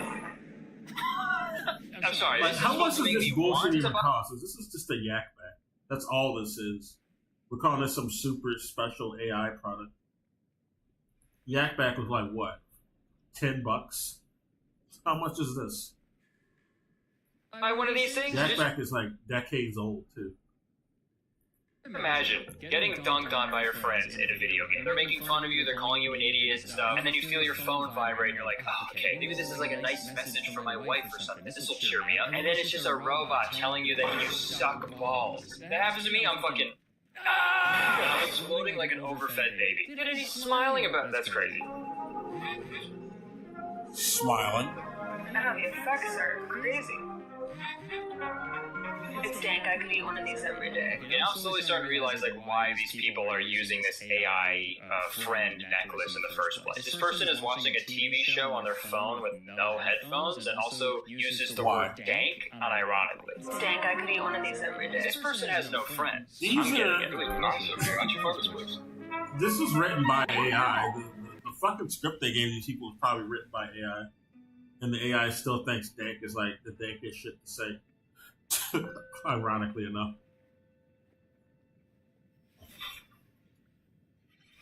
Okay. So we haven't been here. Let's look around this area. Alright. I like to come over here to be by myself. I've never brought anybody else. I mean, besides her. She goes everywhere with you, right? I guess I must be doing something right then. I guess so. We'll see. You're reading the script right. But it's this is the most soulless thing ever. They're staring off I'm so awkwardly. confused. How is this commercial supposed to sell any of these? This was like a Black Mirror episode. Yeah. And like in the commercial, every interaction I would never buy like this. is like weird and uncomfortable, and the only person who doesn't have one is like immediately weirded out by it. And I'm confused how the product actually works. It shows that people press a button on their friend to It's activate listening so to they you. can talk to it. But also sometimes the AI friend just sends them texts unprompted. So like, what is this thing? What the fuck? You have to press the button to talk to it unless Yeah. you're fucking dog shit at video games. Unless you're a noob at video games, then it has to fucking tell you that you suck. So I'm sorry, but I also don't understand the ending of this commercial, where she goes to like press the friend button, but then she stops herself. To me, how I interpreted that was her being like, oh, wait, no, I'm talking to a person is like way better than this stupid thing on my arm, on my neck. Why Yeah. would I do this? I'm weird now. I'm a weird person for doing this. I see the error of my way. That's how I interpret it, but that doesn't make sense because the commercial's about selfies, right? I don't get it. Excuse me. Excuse me, I don't get it. And on the FAQ on this website, it says the friend, the AI friend, is always listening. When connected via Bluetooth, your friend is always listening and forming their own internal thoughts. We have given your friend free will for when they decide to reach out to you. Bad. Hey, that's bad. That's bad. Let's not do that ever. That is a nightmare. A robot that can just chime in at any point and is always listening. Imagine you're like in a fight with your significant other, and halfway you get like a text from your fucking AI friend, and it's like, damn, you're a shitty fucking boyfriend, dude. Or like, dude, imagine the opposite. Imagine you're like, getting it on with your significant other, and then halfway through your AI friend, I can do better. Your nightstand or something, and halfway through you get a text that's like, wow, I bet that feels awesome. No. Totally ruin the mood, right? Or no, maybe you get sent a URL link to this video. Oh, what a nightmare. Nice car. Yeah, nice car. Well, that's all right. More and more things like this are just fucking say more like that. That's cool. And these fucking weird AI wearables, they're only going to become more popular, unfortunately. And I just truly, I urge you all to really take the time. Not that think product. before you buy one of these. Just really no. About how stupid I forgot. you're going to look so dumb. People buy Siri and Alexa and all this other dumb shit, which I would never trust. Yeah, have that always on and asking questions and listening to your conversations. Yeah, that's perfectly fine. I'm being sarcastic, obviously. I don't think that doesn't make sense to me. No. And embarrassed. Dude, I'd rather have 0 friends than talk to a fucking necklace. And also, hey, every company ever, can we just be alone with our thoughts for once? Because they're already doing it with Are we Alexa. not allowed to just go on a hike without telling a weird little robot about it? Can I watch a movie without Letterboxd being like, tell people what you thought about it? Can I play video games with my friends without a chatbot telling me to kill myself? Like, what's going on? I don't know. In conclusion, after learning about all of these products, I'm convinced even more than I was before that we do not need AI. This stuff isn't making our lives any easier. It's just making them weirder. It just feels gross. And as AI becomes more and more prevalent with each passing day, I feel like we're going to start more missing out on invasive like the shit best by part corporations of being a human being. Making mistakes. That's like the most important part of the human experience. Fucking up, doing something stupid, and then you go, oh, got it. Not gonna do that again. Because sure, I'm sure pushing a stroller every day is annoying and difficult, but you're gonna look back on those days when your kid is all grown up, and you're gonna feel foolish for ever complaining. And yeah, maybe you will identify a bird incorrectly one day with your bird-watching friend, and maybe they'll tease you for it, but hey, maybe that'll become an inside joke between all of you for the rest of your lives. And maybe one day you'll cook a rack of ribs like way longer than you were supposed to, but you'll actually end up loving that charred taste that it acquired. Who knows? And you may look in the mirror and notice a bunch of things about yourself that you hate. And I know it's annoying to, physically flush the toilet every time you take a poo, but sometimes those automatic toilets flush before you get the opportunity to take a picture. You don't want everything to be automatic. That you can send to your buddies. Especially when you don't want this crafted by humans. We've make your seen heart want some to of the explode. side effects But of that's this. better than your baby The very exploding after grim, feeding dark it to side effects of this. Like, you have pets, your pets can get caught in some of this automatic, these automatic items that people have. And there's the shit like the self-cleaning litter box. That's claimed many a casualty. This is not shit you really want to commit to. These automatic products. And especially if you have a baby around, your baby can get caught up into this shit too. You don't want your baby being harmed by these auto products, these automated products. So yeah, I just wouldn't get this shit. It's expensive anyway, overpriced crap. That's dangerous in the long run and not needed. Much because an app told you your baby was hungry when you really just wanted to go to bed. And of course, a baby crying all the time is frustrating and confusing. It's dangerous and failing and learning. And it's dangerous and more than what I'm hearing. I'd assume. I don't know. Not just because it can accidentally harm like a pet or a toddler or something, but also because it's spy shit. It's just listening to you and collecting all this data on you, like for some weird feds or NSA people to do it on and blackmail you with probably later, for all we know. Anyway, God's sakes. I know life can be lonely sometimes, but becoming friends with a chat bot that you wear around your neck is not the answer, I promise you that. Let's all agree right now, okay? Let's not do that, please. This is a boss. All I'm saying It is a human boss. nature to fuck up and learn from our mistakes. I just hope we all realize sooner This rather guy than... kind of looks like Idubbbz, the guy I'm listening to. Bad luck. It's a dead end. You're acting weird. Oh, he's just confused. Oh, we saw you in a trailer. I know you have the gall to show up. Come at me now. This day will be your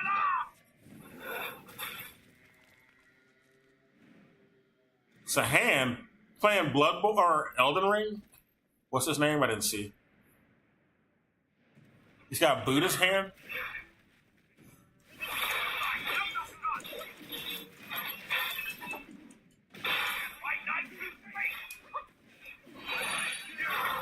Better not move, motherfucker. That's right.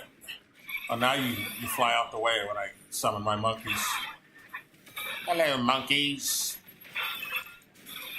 Oh, really? Right as I fucking activate the heavy focus attack, he hits me. He comes out of the freeze to hit me. Well, you got a throw attack. Great. I love it.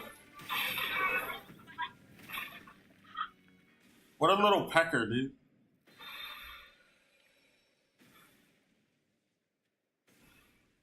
Well, what an interesting fight that is. I didn't see the name.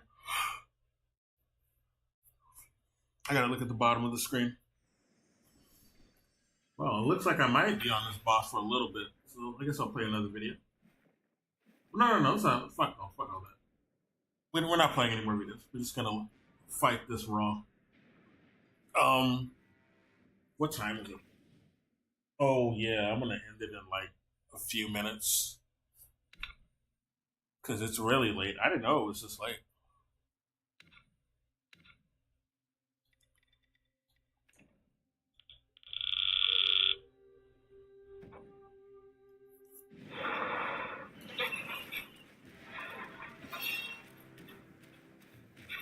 Am I going the right way? Maybe. No, we're going the wrong way. Shut up. I'm not going to fight you right now.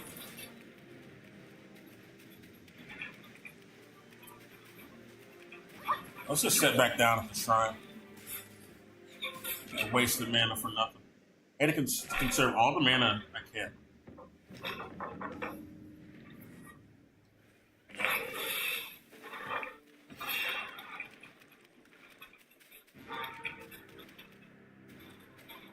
Alright.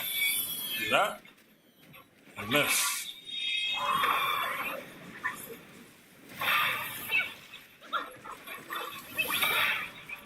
Fucking bitch.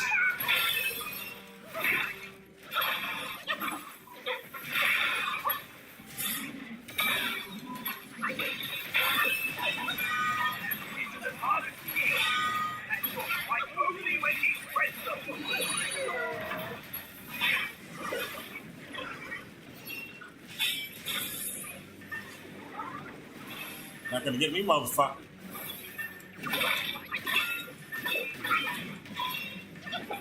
Oh, my monkeys went away really quick. I don't like that.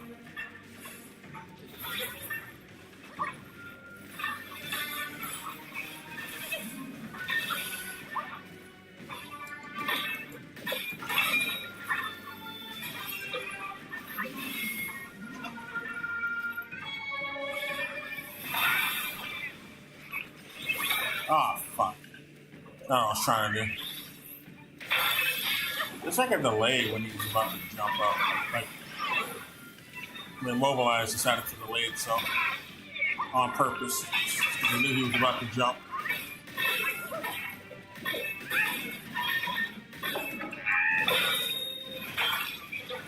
What is this shit? Oh, you got wheels too? All you motherfuckers with your wheels. Fucking annoying. Red Boy already had this shit. Now you got it. And the fucking goat demon guy had this shit in the snow. He's a goat, which is pretty good. It's my favorite animal.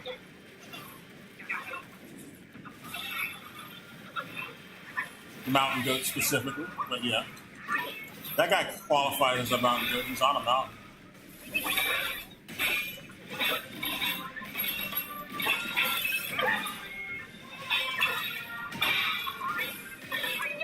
I'm on fire. How? Oh, the lightning. The lightning has fire damage, oddly enough.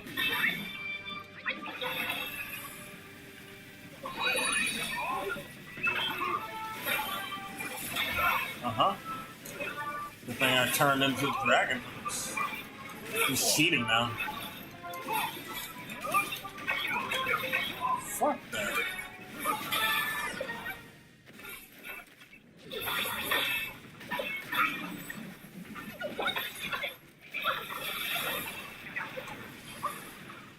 Got a fucking unicycle. What a nerd, dude. Fucking nerd. Oh shit. He'll come back like a boomerang? Probably. Well, he gave me the hand with his face.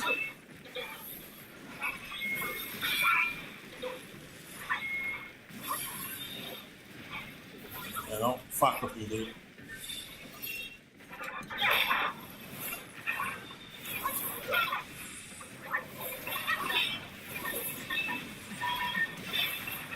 Oh, we gotta throw attack again. A new one this time. Or is this the second phase? This is another phase. I didn't take any damage.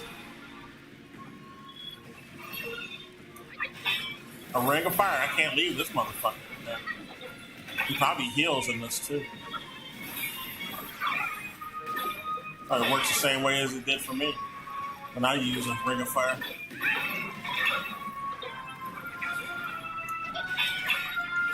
Motherfucker, shut up. He's manageable, but we gotta be careful. One wrong step and we could die.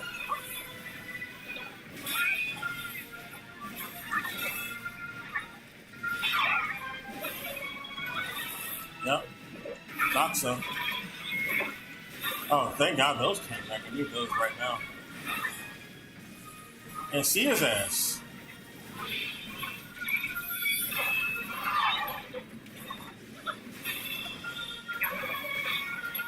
Let me heal, please. Shut up, bitch. Yeah, get on that ground. That's right. That needle's really helping, too. Okay. Ah, what the fuck? He would have been dead, too, after that. He interrupted me like the bitch that he is. That needle's helping at least.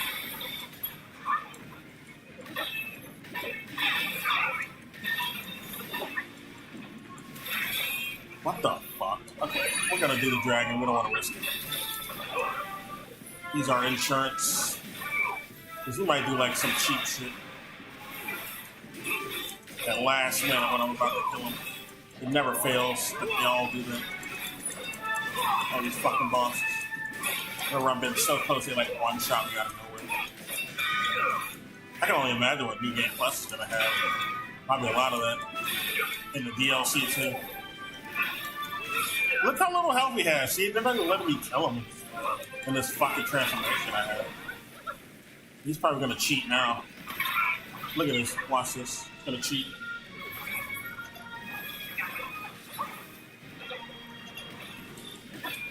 Get off the fucking unicycle, bitch.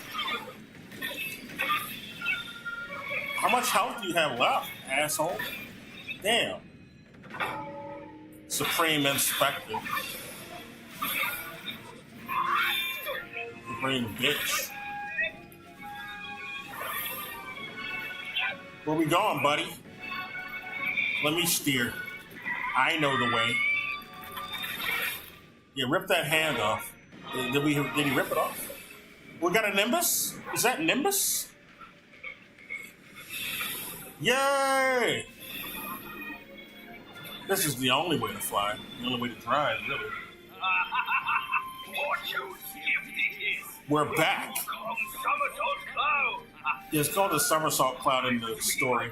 How to fetch you, but this savvy one's already on it. It must have been hidden here amongst the mist until it sensed the relics on you. Thanks to them, it recalled its master and saved your skin. Now that it answers to your call, why not make good use of it? That's what I'm saying. Your mortal body is too heavy for me in my wind form. Well, he has like a in the story he has a cloud too. Like, Zubaji also has a cloud in the the cloud claim. It's Chibo. It's one of our spells.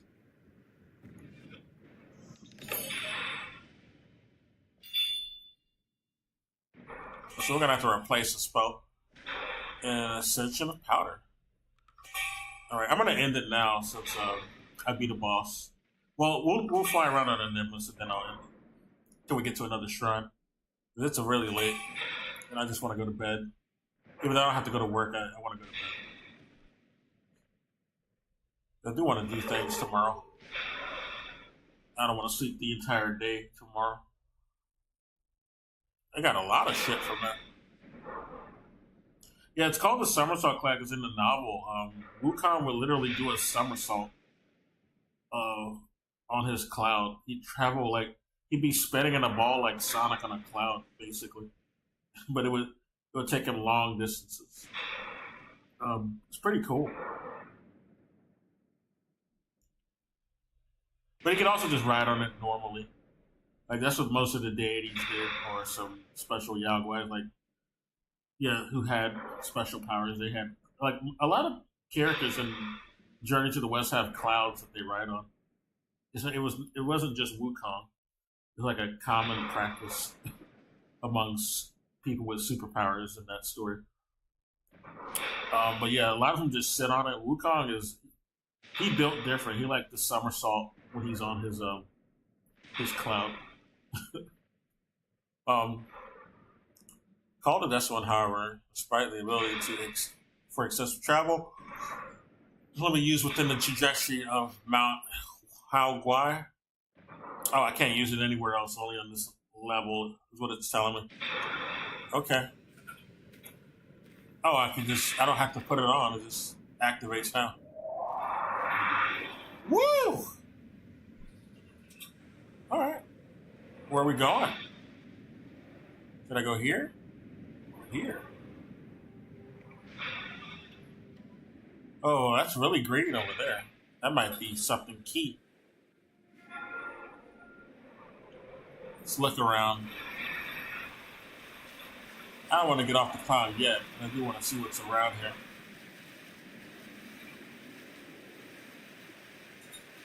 Where's the shrine, guys? I think they want us to go to that green thing. It's highlighted for a reason. Probably want us to go there. Let's look around first.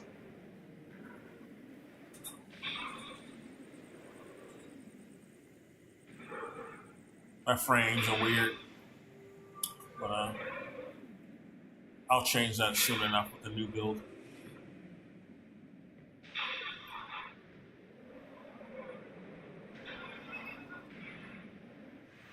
Oh, I can sprint too. Okay. We can make it go faster, even better. Yeah. It was going a bit too slow for my taste, so I'm glad we can sprint while using it. Can I hit anything? No. You can't attack, at least right now. I think I want us to go here. Oh, who are you? You're impressed? I wonder if they talk. None of the rock deities have talked to me, though. They probably don't have the ability to. I just need a shrine. Tell me where a shrine is, fella. Let's get off now. I'm gonna dismount.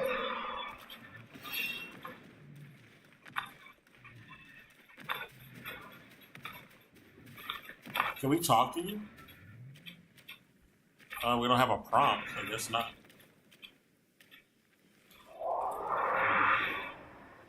Okay, so we know how to get back on if we need to.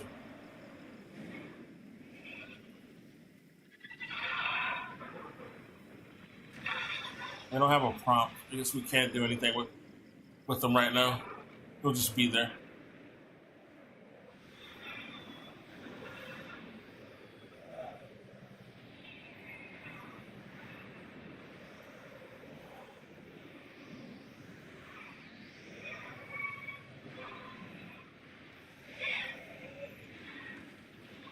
I need a shrine, guys. That's all I want.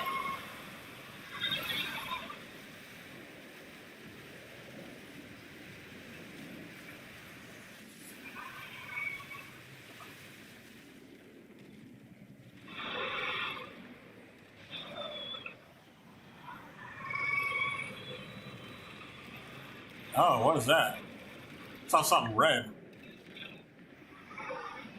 Was I hallucinating? Maybe I was. Huh.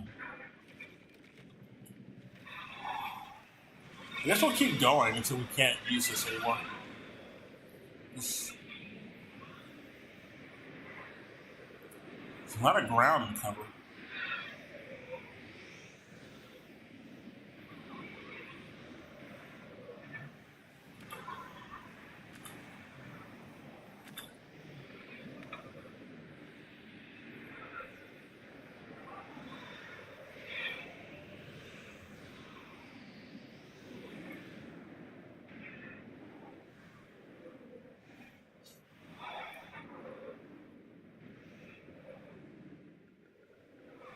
This is really cool, though. I feel like such a celestial on this. It controls really well. They usually fuck up flying mechanics in a lot of things. But this is pretty, it handles pretty well. Oh, I can't go there, apparently. It's making us turn around. It literally turned my cloud around. So they don't want us to go there. That's for sure.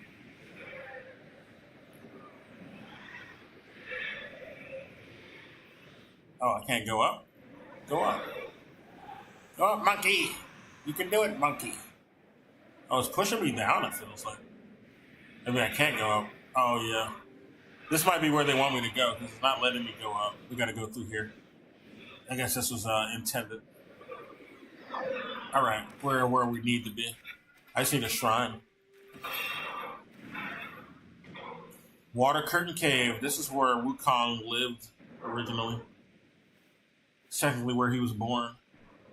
Although he has a very unconventional birth. And then didn't necessarily have a father or mother. He was born from the womb of a mountain where a bunch of yin and yang were converging. And the yin and yang was so powerful was they were able to create life and create a womb within the mountain from which an egg was produced and Wukong was born. And the first thing he did when he was born was optic blast all the way to heaven. He did like a Cyclops optic blast all the way to heaven. And it was so crazy that it spooked the Jade Emperor. But then he saw that, it's just a baby monkey, no big deal right now. We'll just leave it be. Then, Wukong just, he eventually came up to heaven where the Jade Emperor is. His subordinates. And he wanted to catch that fade. Or he wanted him to catch that fade. Wanted the Jade Emperor to bow to him because they were like disrespecting Wukong basically and keeping him from going to his mountain because they feared his power. That's basically what it is. They want him to be independent. They decided to make him like some little servant for them in the celestial court and give him a humiliating title and the lowest title.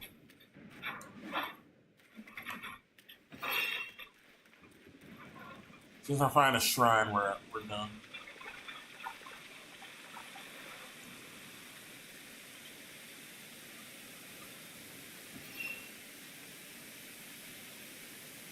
They didn't even pay him. You're supposed to get paid for these positions.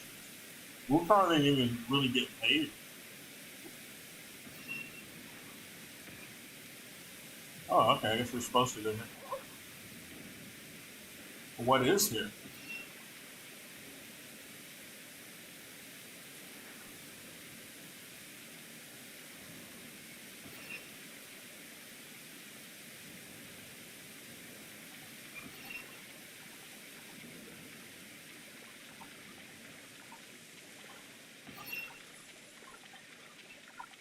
place is so pretty. Maybe I need to go this way.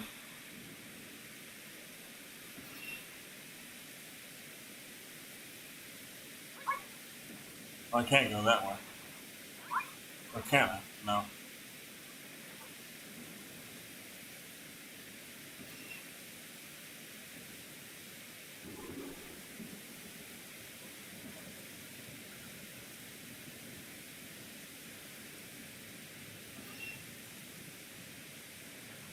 Give me a fucking shrine, bitch. Can't use it here. Alright. I guess we're not supposed. This is our stopping place, but at least for the cloud, it won't let us progress over there. It's like a dead end.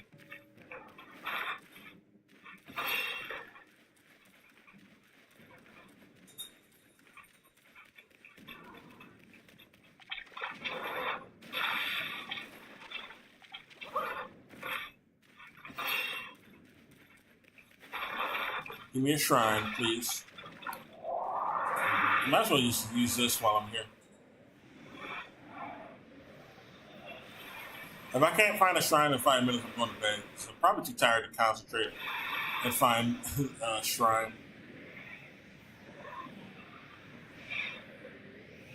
At this point, anyway. Which earlier, it's a different story. Yeah, I mean, now I'm going backwards.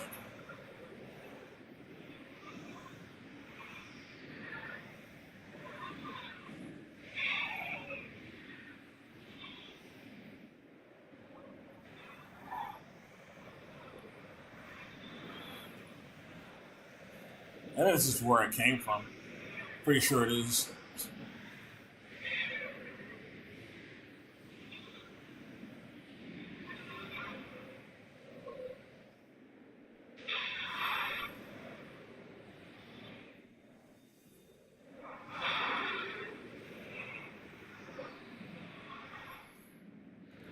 Oh, what's that?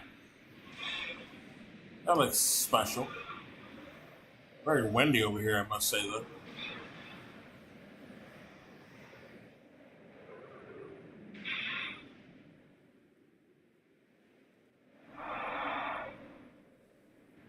That's rock.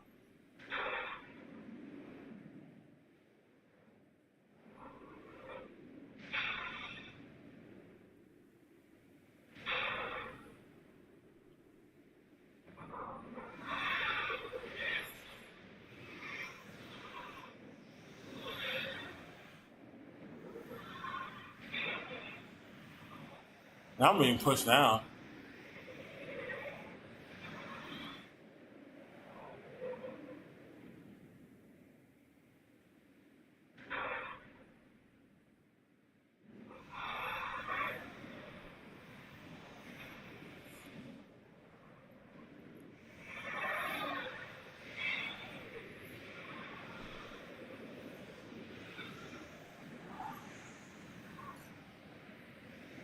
This is want me to go there right now.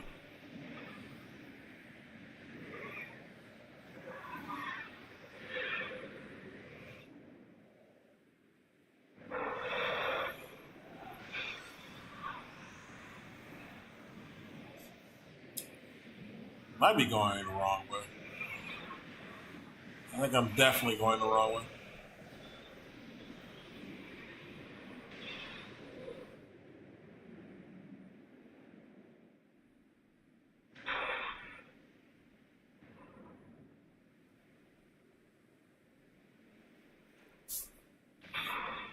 All right, well, I'm gonna have to get out. I haven't found a shrine in a while. And I gotta go to bed. I'm tired. I'm not gonna be able to concentrate. But I'll try to, I might stream, if not tomorrow, then, I don't know. I'll probably stream it at nighttime tomorrow. We'll see. If anyone sees this, take care and thanks for watching. I'm sorry if I didn't accomplish a lot today. I'm tired. I'll try to be a bit more focused next time.